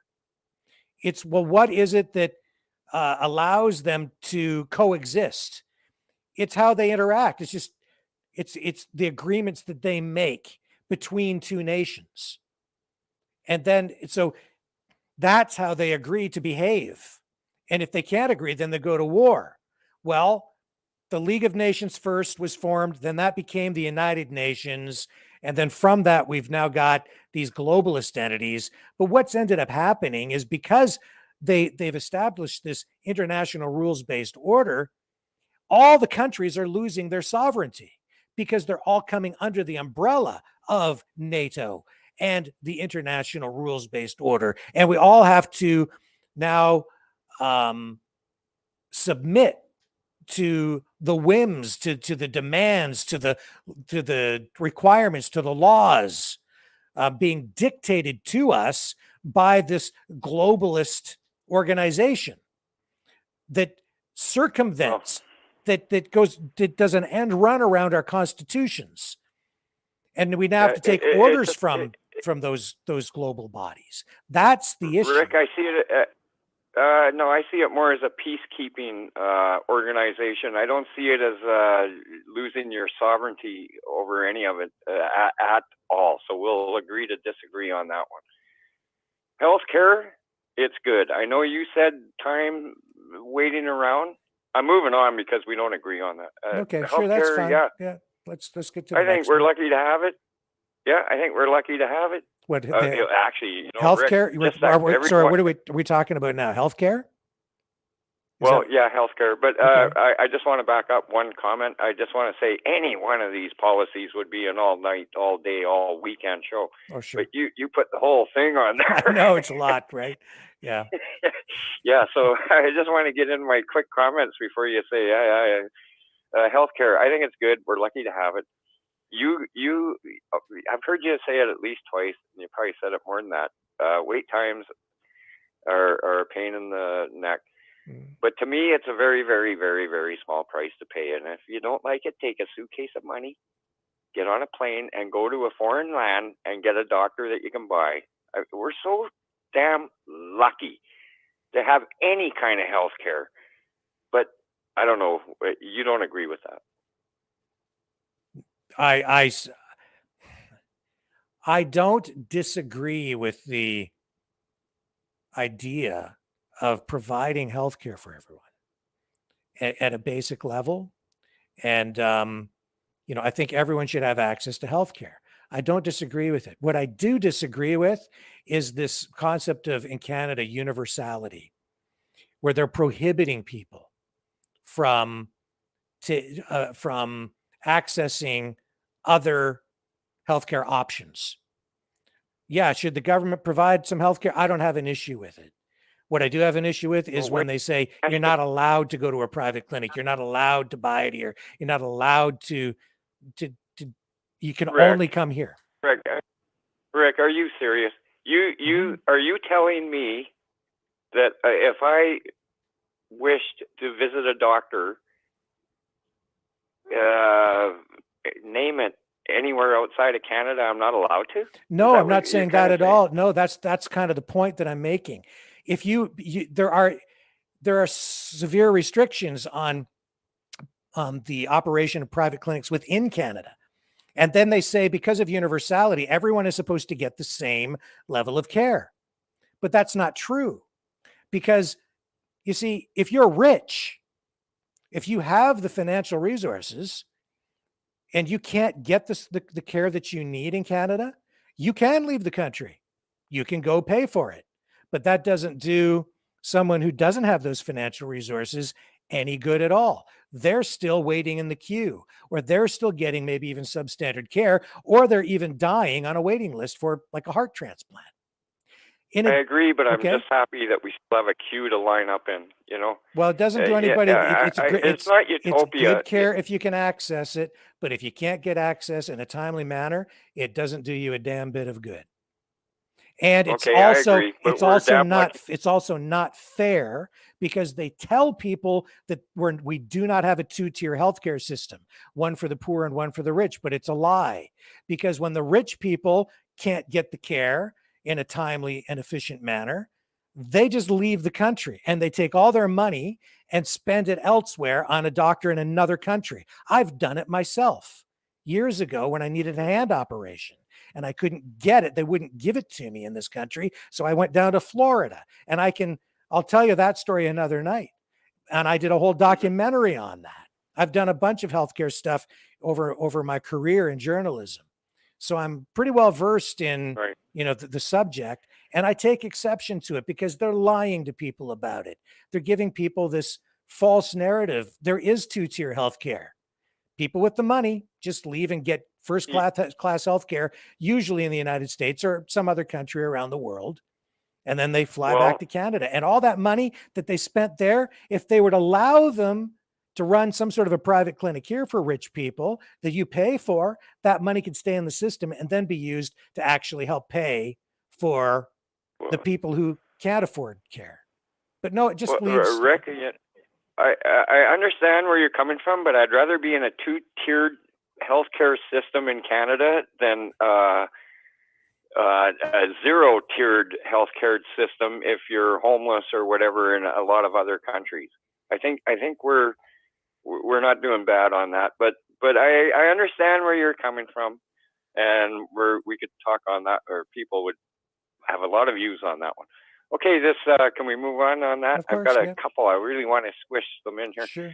4 weeks vacation pay they were talking about. I basically agree with that, but millennials, whatever they are, should put their time in on the job before they get 4 weeks vacation pay. That shouldn't be mandated by the federal government. I mean, it's 2 weeks, which is mandated by the federal laws, I guess, or actually provincial laws.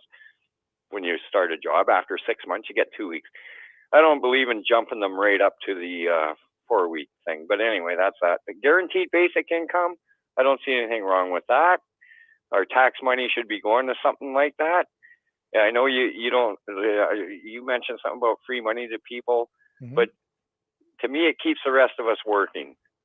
Free money keeps free money to a smaller percentage of the population keeps the rest of us working. And if you think about that, you'll probably agree.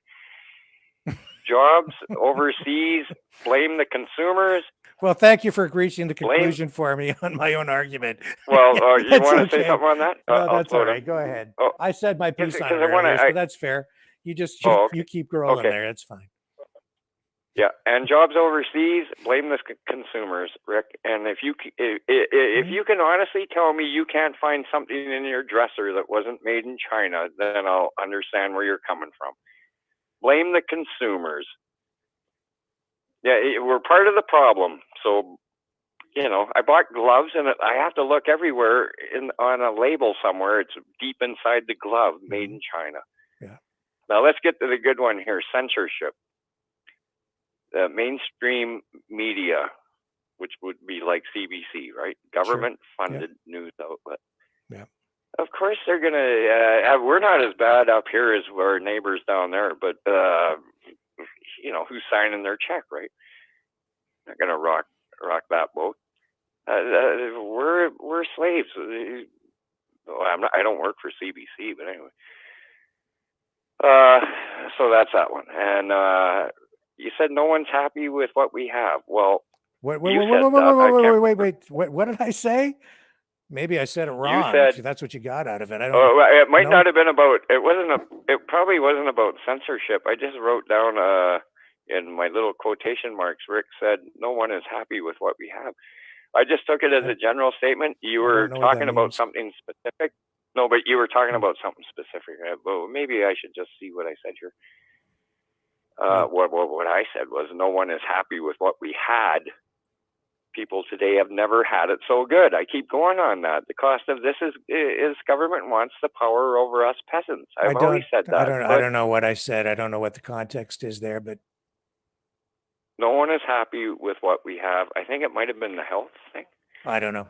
Oh no, it wouldn't have been the health. It wouldn't have been the health. Hey man, I just droned on for over 2 hours, so I said a lot of things. I just always hope that I say things properly. No, Rick, I'm sorry. I shouldn't even mention it because I don't even know what you were talking about at the time. That's okay. That's all right. And then this fair access to telecommunications. Yeah.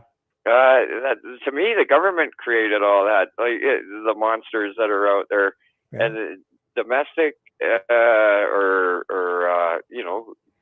competition and all this to do that. But I think international competition's pretty darn fine too. Elon Musk, ask him how many satellites does he have up there, and you know what? He's putting a bunch of direct links through his satellite communications to northern Canada. Yep. And he's doing it for nothing. Yep. Like, I don't see anything wrong with international competition. It's good for the consumer, right? Yeah. The more competition, the better. Well, I'm a free market guy. I believe in the free market.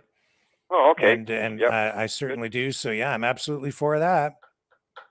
Because that's how you get here's efficiency. a good one. Right on. Yeah, good. We're on the same page on that one. Now, this one here, I don't want to eat up much time. I think I've been on too long. But anyway, modernizing the Canadian justice system, Indigenous Elders Council, 3 new seats in the Senate. Mm-hmm. That's good. And they're permanent. Yeah. And we have to remember, Rick, these are First Nation people. Yes. In other words, we're Second Nation. Yeah. And we're calling all the shots. Yeah. And I think that's a good step Trudeau did there. I see nothing wrong with that whatsoever. I don't see anything wrong with that either. Yeah, I'm with you. Okay, good. We're on the same page. Wastewater resolution, the government needs to make these big companies responsible for the big mess they leave behind. Yep. I could cite examples of it, but I don't want to, but everybody could probably do it. They leave a big mess, claim bankruptcy, and it costs millions, if not billions of dollars to clean up their big, huge mess behind them, right? That's the government's fault. That is they take great big security deposits to clean up that crap, arsenic or whatever they did with their mining and their tailing ponds. Well, no, I think what blah, we're referring blah. to here with the wastewater is it's sewage treatment plants. They're not adequate.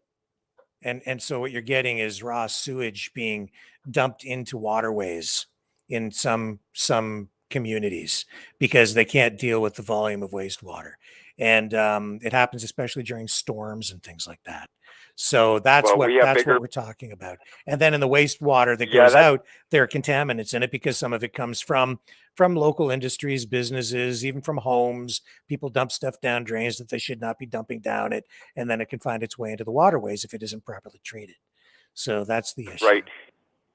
2 things about that, Rick. Yeah. One is we have way huger waste problems than the little bit of stuff that you mentioned here. We have huge mining companies that leave a huge mess behind them that cost billions of dollars to clean up the arsenic and everything else they left behind. Yeah. And they put up a placard saying they're bankrupt. And who has to clean it?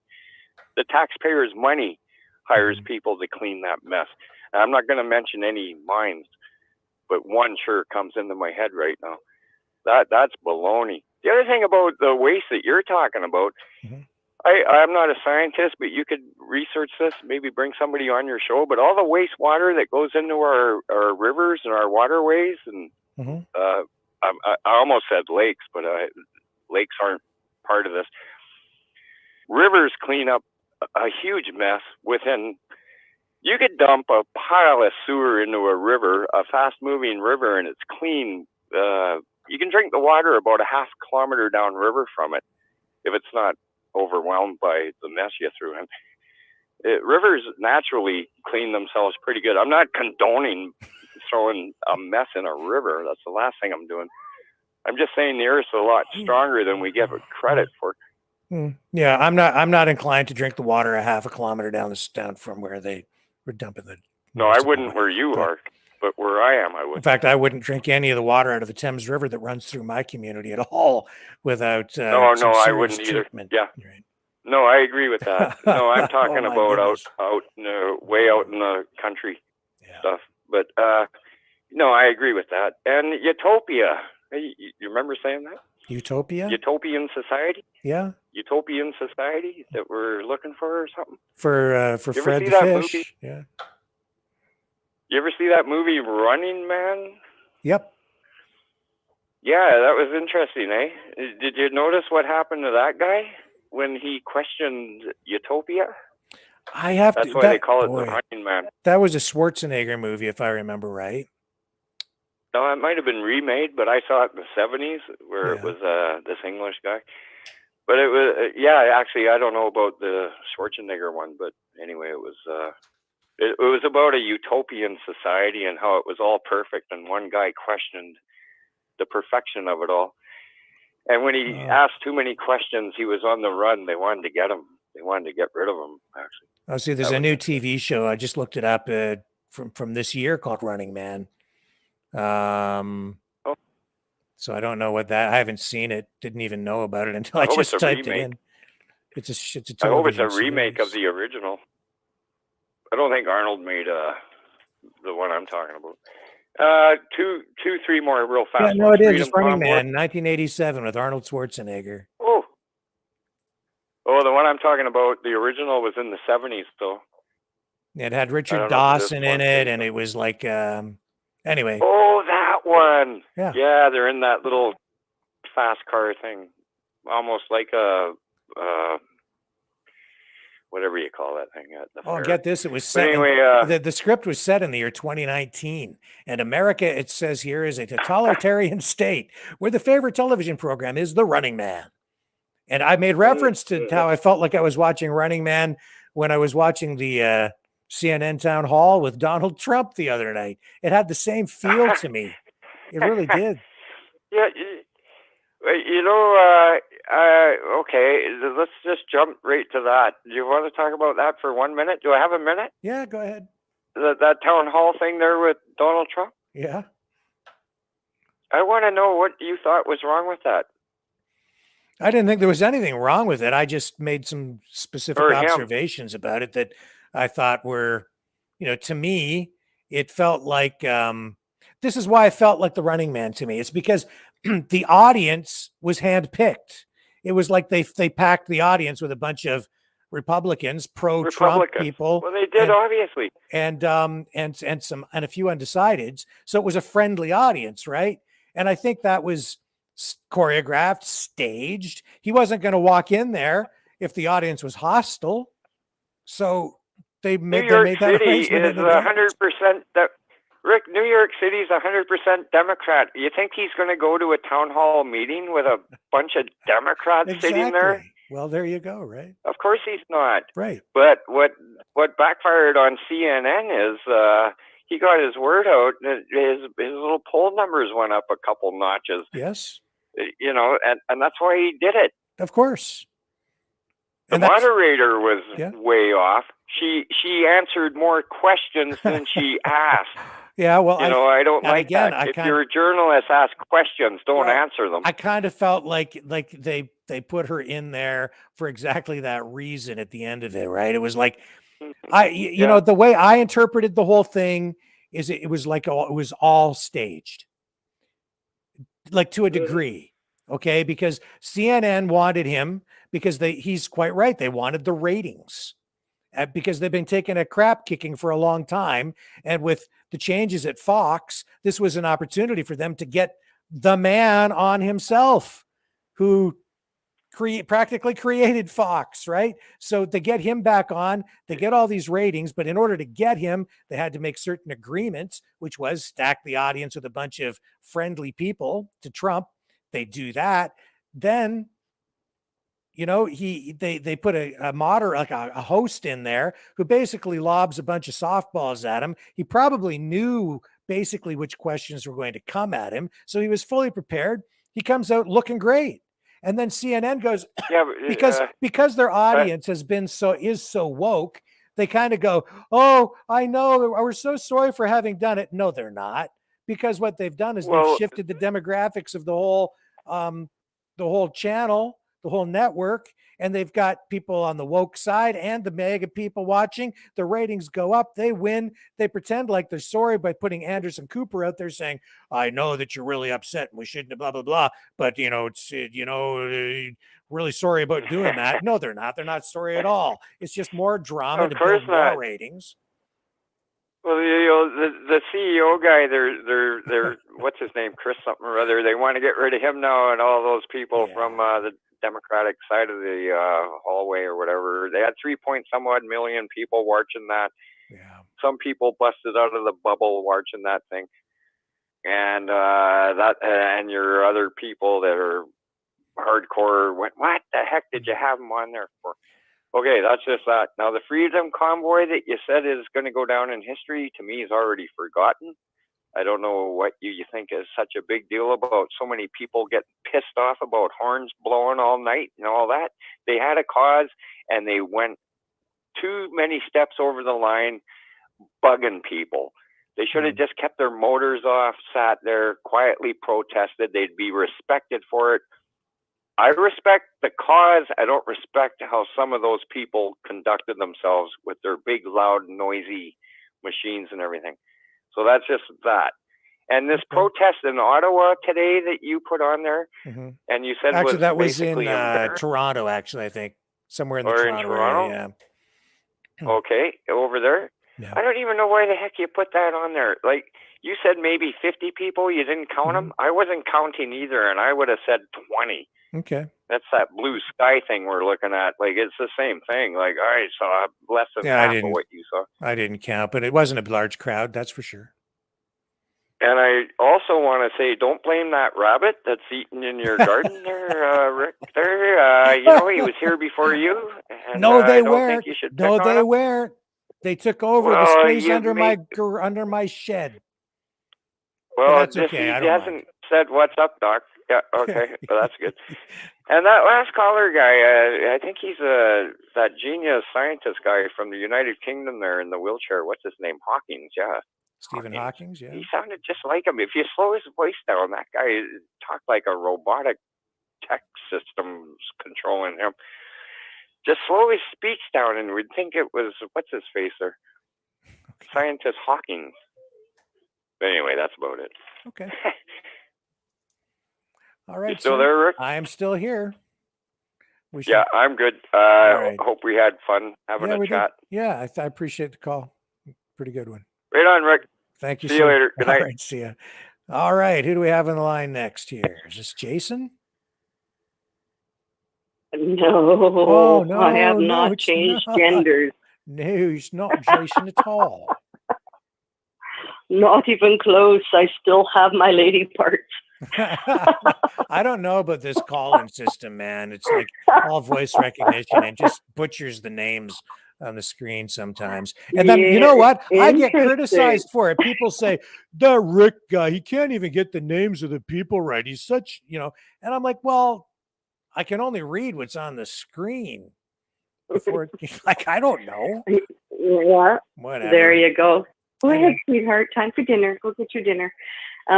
Yes, well, I've had some interesting criticisms, I can tell you. But yeah, where to begin here? I mean, I saw that PDF and I was reading through actually before the whole kerfuffle about the misinformation, right? Yeah. Let's face it, our government is not completely, there might be a few normal people that are lost in this swill, but it's corrupted with Chinese influence, the W.E.F, the elite, as they like to call themselves, have bought their way into Canada. Basically, they bought Canada. And Canada is in big trouble, as we know. Dragon wanted me to mention to you, he forgot to tell you that BlackRock, what was it, Dragon? BlackRock owns the What did he say? I'd have to scroll back. Sorry, Dragon. Yeah, there was too much going on here. Is it in the chat? Anyways, BlackRock. Yeah, it's in the chat somewhere. Dragon had said it. He'd forgotten, and he might pipe up again while I'm talking. There, owns Ukraine. There you go. Oh, that's what he said. Oh, he said yeah. They did send people over there to meet with Zelensky. Yeah. To talk about investing. You know.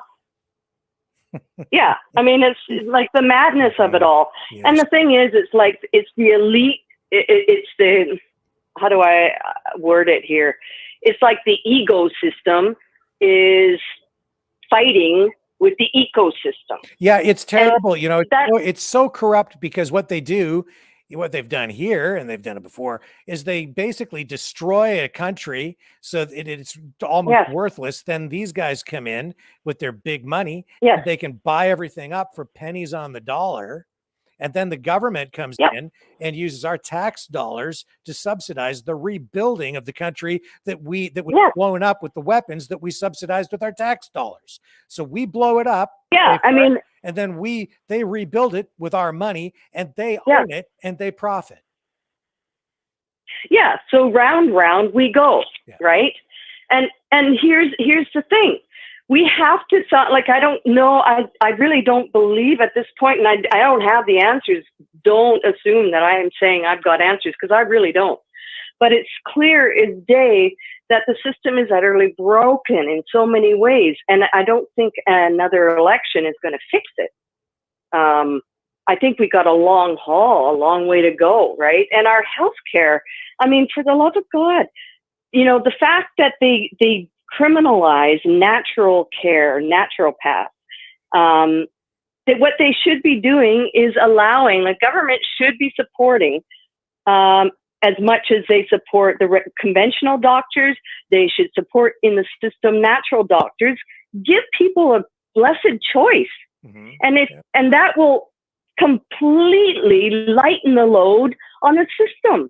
Well, there's tons of great naturopathic doctors. You just used the key word for me: choice. They've eliminated choice from the healthcare system. They've taken our choices. Yes. They've taken all our choices. Yes. That alone is so criminal, Rick. Yeah, well, because honestly, you know, here's the thing. Here's something I found out because I've been trying to search out naturopathics, because I'm on a 10-year wait list for a normal doctor. And even if I got one, would I trust them? Would I? A lot of trust is gone. So anyways, utterly broken. Like, there's a lot more things, a lot more cogs in this wheel that the rich people have broken. And they've deliberately broken it over the years, right? And it's happened so slowly and succinctly that people don't really notice. But now the shit's hitting the fan because we've gotten to such a degree of degradation, like what's happening in so many areas. Now we are at such a crucial breaking point, and sadly, it is a breaking point. I don't have the answers. I really don't. But one thing I found out about naturopaths, did you know that the government will pay for a naturopath to do a pap smear, though? No, I didn't know that. I didn't either. But if they're going to allow them to do that, why won't they allow them access to everything else? Give us back our choices. And it would unload the system immensely, because lots of us would like to see a naturopath, but it costs $130 a pop, at least.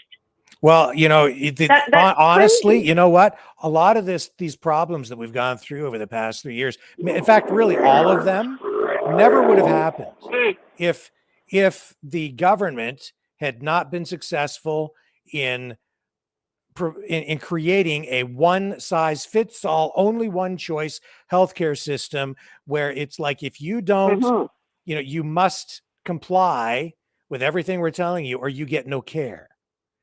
The healthcare system was used against the people, and that they'll do it again in the future if we don't do something about it. If people had had an alternative, a choice to go, if we'd been able to go to a different doctor or make another choice, if there were, you know, other alternatives to going to the government-run hospital or the government-paid physician who's controlled entirely by the government through regulations, and in this province, the Ontario College of Physicians and Surgeons, if you've only got one choice, one place to go. It's single choice healthcare. So they can use that against you. And that's the thing. But, we all know, I mean, most of us do know that we have to follow the money. They demonize natural care because the big corp, Pfizer and all those lunatics don't make money off natural care. But if they were smart, they could if they supported it. You know what I mean? Like, and give us our choices back, and rehire the doctors that they've fired. Yeah. I mean, 10-year wait list, for the love of God. Yeah. I could be dead. I mean, I've got things going on, and I'm kind of scared. I don't know what's going to happen. Because the reason we have long wait lists is because if you have a system where they give the product away, which in this case is the service of healthcare, they're giving it to the people, which, we're paying for it through our tax dollars, but because you don't pay for it, it's essentially seen as free. So the only way to control the dynamics of supply and demand, if you take the price mechanism out of that equation, is to ration supply, ration the care. So you end up with wait lists. Exactly, and it's so desperately rationed now that we're in big trouble, big trouble. Yes. And talking about the water, did you know that I got meat too to mention too? Did you know that Wastewater, under Bill and Melinda Gates Foundation, they are talking about turning wastewater.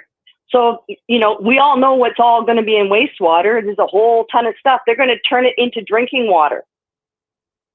Now, that terrifies me. They can't get out chemicals and stuff, right? Like, there's no way they're going to be able to clear out wastewater into but anything that Gates touches, let me tell you, scares the hell out of me. Speaking of Gates, they also, that stupid lab-grown meat, it's up to 25 times worse for the climate than a cow farting. Can you see the ludicrousy of these people? How is it, like, how these rich people can lord themselves over and above us with these crazy things, and we just have to sit back and take it? Well, just like Klaus Schwab said, I infiltrate the governments. And that's exactly what they did. So the governments are putting all this crap into place, pardon the pun. And it's a vicious cycle we're in right now, and it's coming to a big crescendo. And is Pierre Poilievre going to be the answer? I truly do not believe in that. I don't. I want to, but I just don't. There's just been too much stuff he's been quiet on. He still's not talking about the SDGs, and meanwhile Trudeau's prancing around with his SDG pin on his lapel in New York. I mean, come on. Like, the hypocrisy that we're dealing with is insurmountable with these people. So we've got the ecosystem running the ecosystem, right? Meaning nature and humanity are being run by the ecosystem. The mad people, the crazy people with money. I mean, people like Havari and all that kind of stuff coming up with these crazy ideas. And then we got the AI stuff coming in. There's just so much stuff that they're inflicting upon humanity at such a fast, crazy rate now. It makes your head swim. That's why you don't sleep at night. That's why I don't sleep at night. I mean, look at us. I mean, you can't look at me, but if you saw me, I got bags under my eyes probably 99% of the time, because there's just so much swimming around my head. When you become aware of what's really happening, like the manipulation that we're under, is just phenomenal. But that being said, in my little world, I got to tell you something. I got a note from a downstairs neighbor on my door yesterday. Why? Because my cat knocked over a watering thing, and it made a puddle on my deck, and a few drips of water went over and dropped on her deck. Well, according to her, it sloshed everything, including her patio furniture and everything. And could I use a turkey baster next time? I mean, people, well, you know, people are just getting very, very, I don't even know what to call it, petty, small-minded. I mean, honestly, I mean, there's so much stuff, like, honestly, it was so minimal, it was ridiculous. But to this big, long note that I got, the novel on my door was just, yeah. Come on, people. We've got bigger issues. There's just so much going on. And I mean, when push comes to shove, name calling ain't going to help. Yelling ain't going to help. When in doubt, and if you don't know what to say nothing. And be kind, right? I mean, take a deep breath, take a step back, and we're all in this mess together, like it or not. I'm, you know, and the thing is about that passport too, I thought I was going to be real, smart and get it done before all these other changes happen. But I got mine renewed just before Christmas. And to my shock and amazement, on one of the back pages, it clearly states, and it wasn't said to me when I, you know, cause I asked about it, you know, I was under the impression everything was going to be the same as normal. Well, no, it's a digital passport. It is an actual digital friggin' passport. Okay. They even tell you to be careful with it on the back page of it, not to, you know, damage it in any way because it may hinder the electronics in it. Yeah. I almost had a heart attack because I was praying I would avoid that. The only thing I avoided with that was those stupid, you know, pictures of Trudeau dancing in a field or whatever the hell he's putting in there now. That's, at least I still have the heritage pictures in my passport, thank God. But I mean, come on. I mean, they've literally. What is it about the passport being digital that bothers you? What bothers me is the control aspect. Same with the digital money. How does the digital passport, the money thing I get, all of that the money together. thing I get, but what about the passport? Is it that gives them more control than the one that you had before? It gives them a lot more control because in Europe, as of November 23rd, they are going to have a digital tracking on Canadians. So you can't even enter the country unless you agree. You have to sign a waiver. Okay, for Europe. But here's my thing with the thing, and I'm just asking a question. You get to the border, you see a border guard or Please wherever. Tell me I country, didn't trigger you. So you walk up and you hand them your passport, right? So anytime I've ever gone through the border of late, like they automatically enter you into a computer anyway, where they scan the barcode or whatever in your passport, and then it goes into the computer base. And when I'm driving over the border, they type in the license plate of your car. They know who you are before you even get to the booth. They've got you in the system. They've already got a digital record of every time I've ever crossed the border, every time I've left the country. No, I get that. And the passport itself the comings may be and digital, going, but what is, because I don't have a new one. No, so but what that is it tracks about your this new every one that's move. different? It will track your every friggin' move. It's How not is just it- you're does it coming have a- and does it going have out a of the battery in door. it or something? Like it's not a cell phone. So what is it that I don't know the extent of it, but from what I've been like, I'm not an expert, but how can they track you with a passport? Well, you'll have to talk to Europe about that because when you sign off, they're going to have Canadians under 24-hour surveillance in Europe as of November with our passport somehow, right? You have to sign the waiver though. So I mean, it would be worthwhile if you looked into it and found out more about it because I don't know more about it. I don't understand how they can track you with I don't understand how the I would technology love that would be in play there.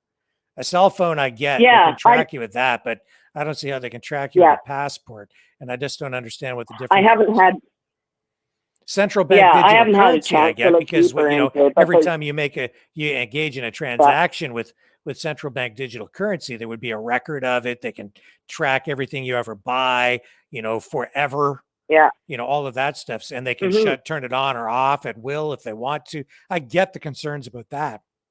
I'm just not sure how this passport thing would be Yeah, I would like to get more info on that, as well as Europe's plan to track specifically. It's specific to Canadians that as of November 23rd, you have to sign a waiver for digital tracking for your entire time on your visit there.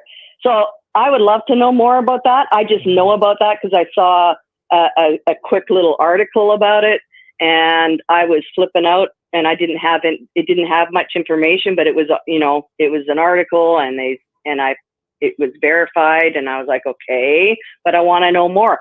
I don't know the depth of that, but that scares me, right? Well, maybe I'll look into it. I don't know enough about it. So yeah, I don't either, but I mean, yeah, again, like, there's so many things going on, from spiritual war. Is it strictly a spiritual war? I don't think so. I think it's an ego war too. I think these rich people, just are so blessed bored that because they have everything and they can do whatever they want, that controlling the commoners is pretty good entertainment to them. Right. But anyway, well, yeah, it's a class struggle. It certainly is a class struggle in many respects too. And they have wiped out pretty much, as far as I can see in Canada, our middle class. Where is it? Yeah. I mean, it seems like, honestly, like I'm, from North Van, and I spent a lot of time, like the $1 million homes and everything, but everywhere there's homeless now. Like there's not a lot of evidence of middle class, and the ones that are middle class, they have to have more than one job for sure. So Gemini Twix says they'll likely be able to shut off your passport if you travel too much. Got to reduce your carbon footprint. Okay, but they can turn off your other passport anyway. I don't understand what it is that's different. I just want to know what the technology is that is so different or concerning. I don't understand what the difference is. Yeah. Well, as far as I'm concerned, anything connected to these, hello. Yeah. Well. Hello. As far as I'm concerned, anything connected to these horrible upper crust, crusty people, makes me nervous. They're up to no good, period. Right. But. All right. Well, we better move on because we've got people still in the queue. Yeah. The clock is a-ticking. You bet. It's getting late. All right. Thank you. All righty. Yeah. Have a good night. You too. Okay. Let's move on to Rob. Hello. What's going on, Rick? Well, all kinds of stuff tonight. Go ahead. What's on your mind? It's such a busy conversation, and I figured I would call you back on that cliffhanger you left me and Dragon with the last time we had a conversation about Fred. So let's just cut to the chase. One, Mouth of the South seems to be one of my best commenters on something, but he knows the way. Instead of just talking about it, I just made a 3-minute video. I uploaded it. It's me. It's my opinion. It's at the Rob Zombie 7014 channel. Okay. You're welcome to listen to it. It's 3 minutes long. And one, I'd like to edge in here, if I can, quickly with this topic about somebody just brought this Trump fellow up. The parties inside this country, they feel as though Trump could pose a great harm in one, the economy is due to crash. And the people inside of a certain platform inside this country feel as though it's a danger to give Trump a platform only because of the incident at the Capitol. You can call the coin either side you want, but the windows did get broke, the doors got kicked open, things got way out of hand, and there was a name involved. So they're looking to not try to give this man this kind of a platform only because of certain chaos in his general attitude, it may pursue it. You know, he may be taking advantage of this. And as far as my personal opinion, he never really had anything to say nice. It was always slanderous remarks made towards our Chinese people, our Mexican people, our borders, you know, our freedoms. It was build a wall and everybody should go to work, you know, and we just don't think that that might be the platform. I think that that's probably what the greatest danger inside the United States is to have some kind of crazy government get even more chaotic through that action. You know, I think that I'm just going to leave it at that. And if you would like to go and see the video, it's just a 3-minute one. I mentioned your name and I mentioned Fred specifically. Maybe it'll give somebody an answer. You know, maybe there's an answer out there. You know, I just try to stay as neutral as I can. And in my career, it's my job to save people, you know, not to destroy life. You know, if you seek out a rich man's gold, then you're responsible for its imprisonment, you know. But I'll say goodnight to you, Rick. And if you'd like to share the video, it's Rob Zombie 7014. The name is solid. Rob Zombie 7014 on YouTube. Yeah, Mouth of the South. Yep. Okay. Mouth of the South is my greatest fan. I only got, listen, on this video so far, I only got 2 views, and those were my 2 views. I viewed it once, I viewed it again, and I made sure that there was nothing inappropriate. There's no harm, no malice. It's just my opinion, and I appreciate your time. I appreciate your platform. I appreciate what you're doing for the people. Rob Zombie 7014 on YouTube. You can look him up. Go watch his video. Yep, I think I just put it on the screen there for you. All right, hang there, hang out, and hang in there, and I'm with you.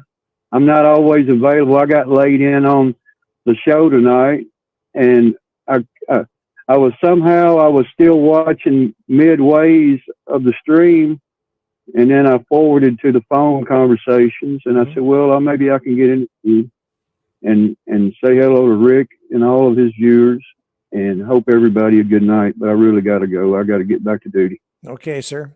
Also, I'm going to plug Lori's program. She's on there with her co-host Tyler. They had another show last night. I think they're doing pretty well. I did watch it. I watched the replay, and it was it was interesting and informative. I liked it. I stay with Lori. You know, she's a great person, and you know, I'm a single guy, so I really like an attractive woman, especially one that's got a good brain. So, anyways, enjoy your evening, and everybody enjoy the summer weather. You know, don't let Trudeau get you down.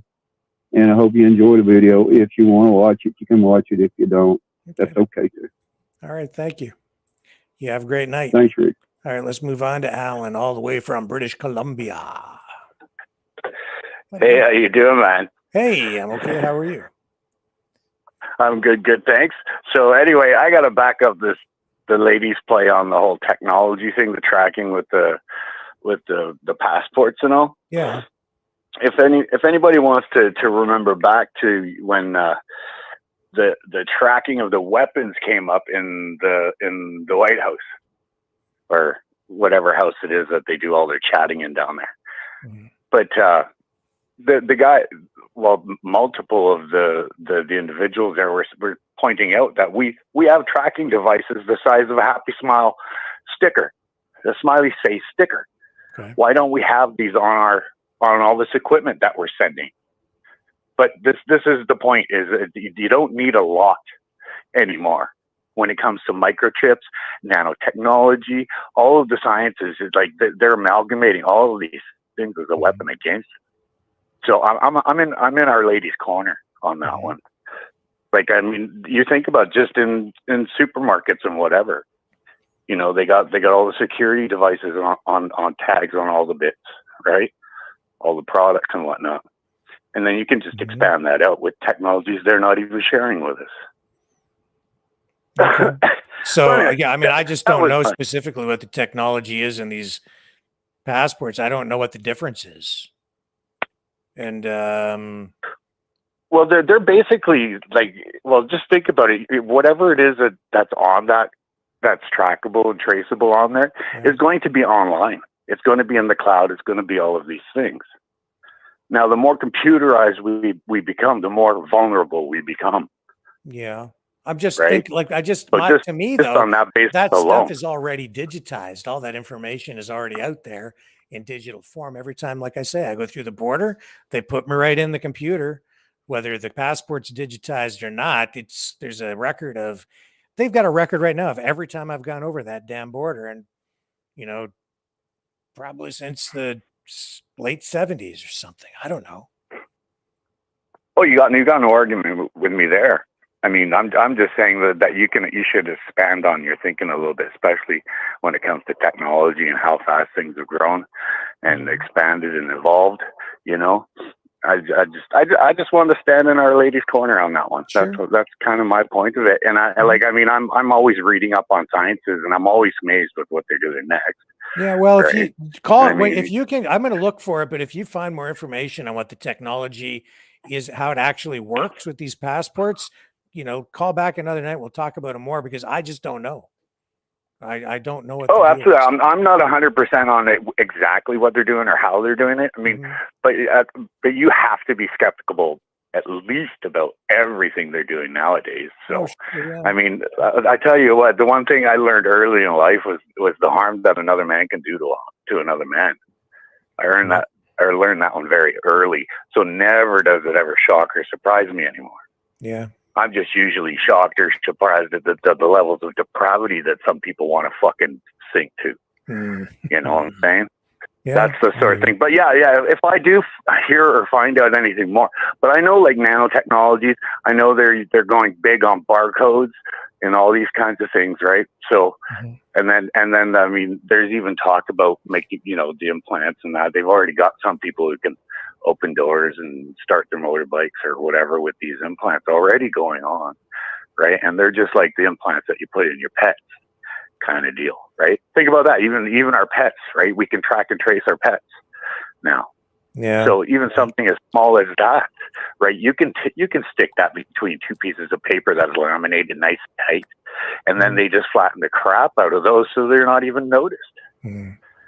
Like, I mean, look at our bank cards. They got all those chips right on them already. Like, it's the same kind of it's the same foundation. You know what I mean? Well, they're always coming up with new ways to keep tabs on us and monitor what we're doing, whether it's a points card for air miles or, you know, whatever it is, man. The way they track your car, if you have an electric car and it's you've got you know, Bluetooth interconnectivity with your car and Apple CarPlay, they're tracking everything that you do. They can tell how fast you've been driving. They've got a recorder on there now, sending information back to your insurance company in some cases, right? To determine what your insurance rates are supposed to be, all this stuff. So yeah, I don't like it. All to get discounts, right? Just all in the name of goodness. Right. Always in the not ever gonna get you screwed over because of it. But that's you know, Nazis for you and their means of, or their MOD, right? Method of operation. Yeah, it's true. You know, that's the way they do things. They do everything in the name of good, but it's gonna fuck you. Here comes the boa constrictor, right? And then right now we got the, what is it in G.I. Joe there, the Hydra. We got the fucking Hydra going on, man. Like, remember I was telling you about the EU, that what they want to do to us is put us under an umbrella like the EU. They're using the UN and the W.E.F. Like, who's this WHO guy?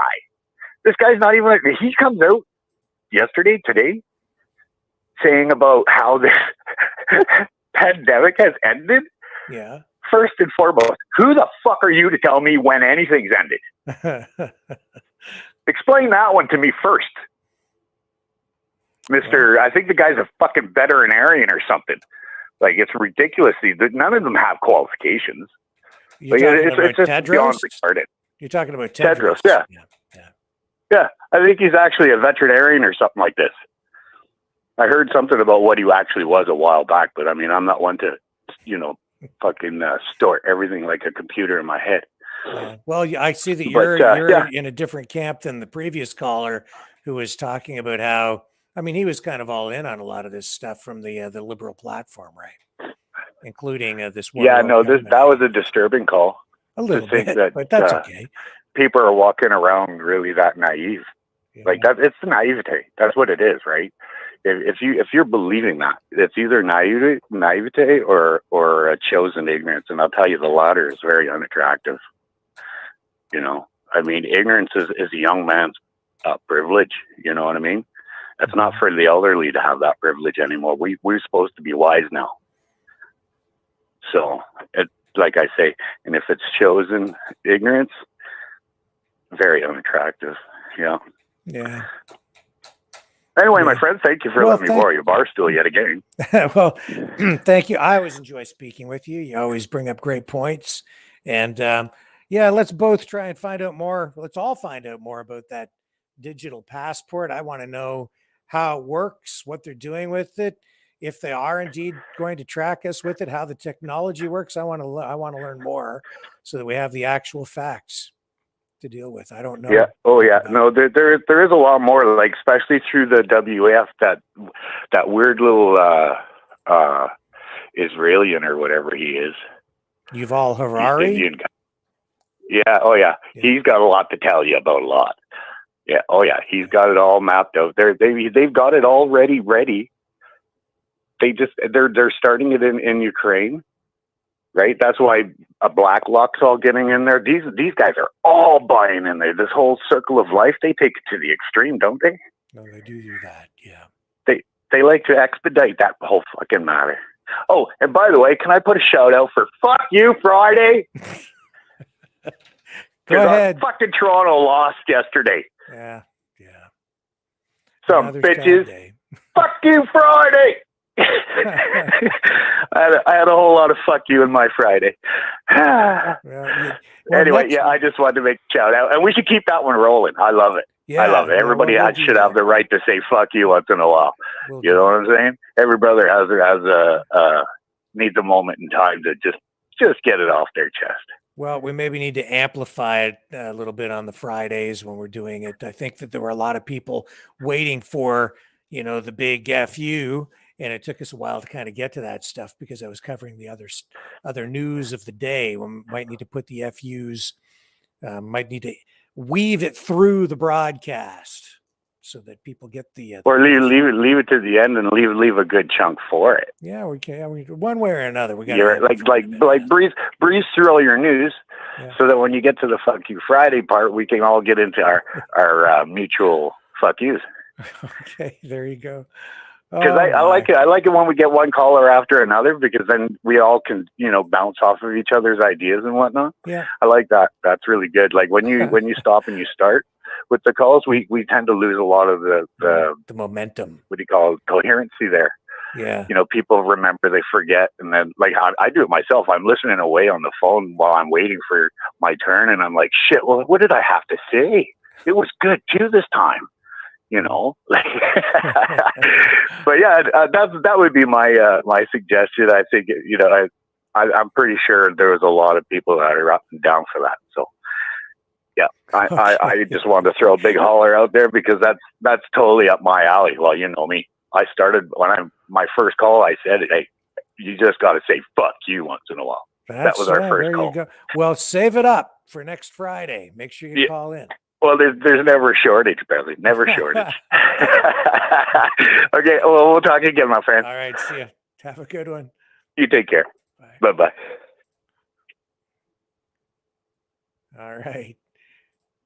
Another good call. Good night tonight, actually. A lot of great calls. I've enjoyed this show. I appreciate everybody who called in tonight and the people in the chat, too. I think it's been a good program overall. I'm feeling pretty good tonight. That's pretty rare given the the darkness that seems to engulf us these days whenever we're talking about the news.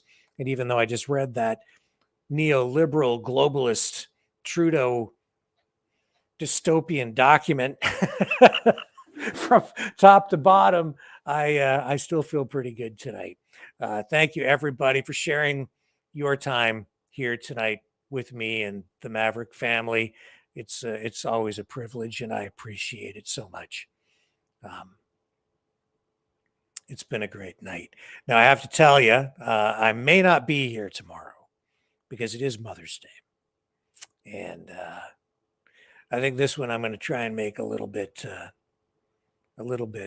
special, and it doesn't take much for me to make it more special than previous ones, because I suck at family stuff. I lose track of time, lose track of dates. I never put enough emphasis on things. I never stop to smell the roses the way that I should, and I need to change that. I really do. I need to pay more attention to the important things in life, like everyone. So tomorrow's Mom's Day. So as I say, I may not be here because I want to definitely spend some time with my mom. And I hope you guys do too. Life is short. So if I'm not here tomorrow, I'll be back on Monday, 6 p.m. Eastern Standard Time. Thank you, everybody, for spending your time here tonight. I need to find the right closer. Where did it go? Everything got jumbled up here tonight. Maybe it got erased. I hate it when that happens. No, I found it. Here it is. I'll catch y'all on the flip side.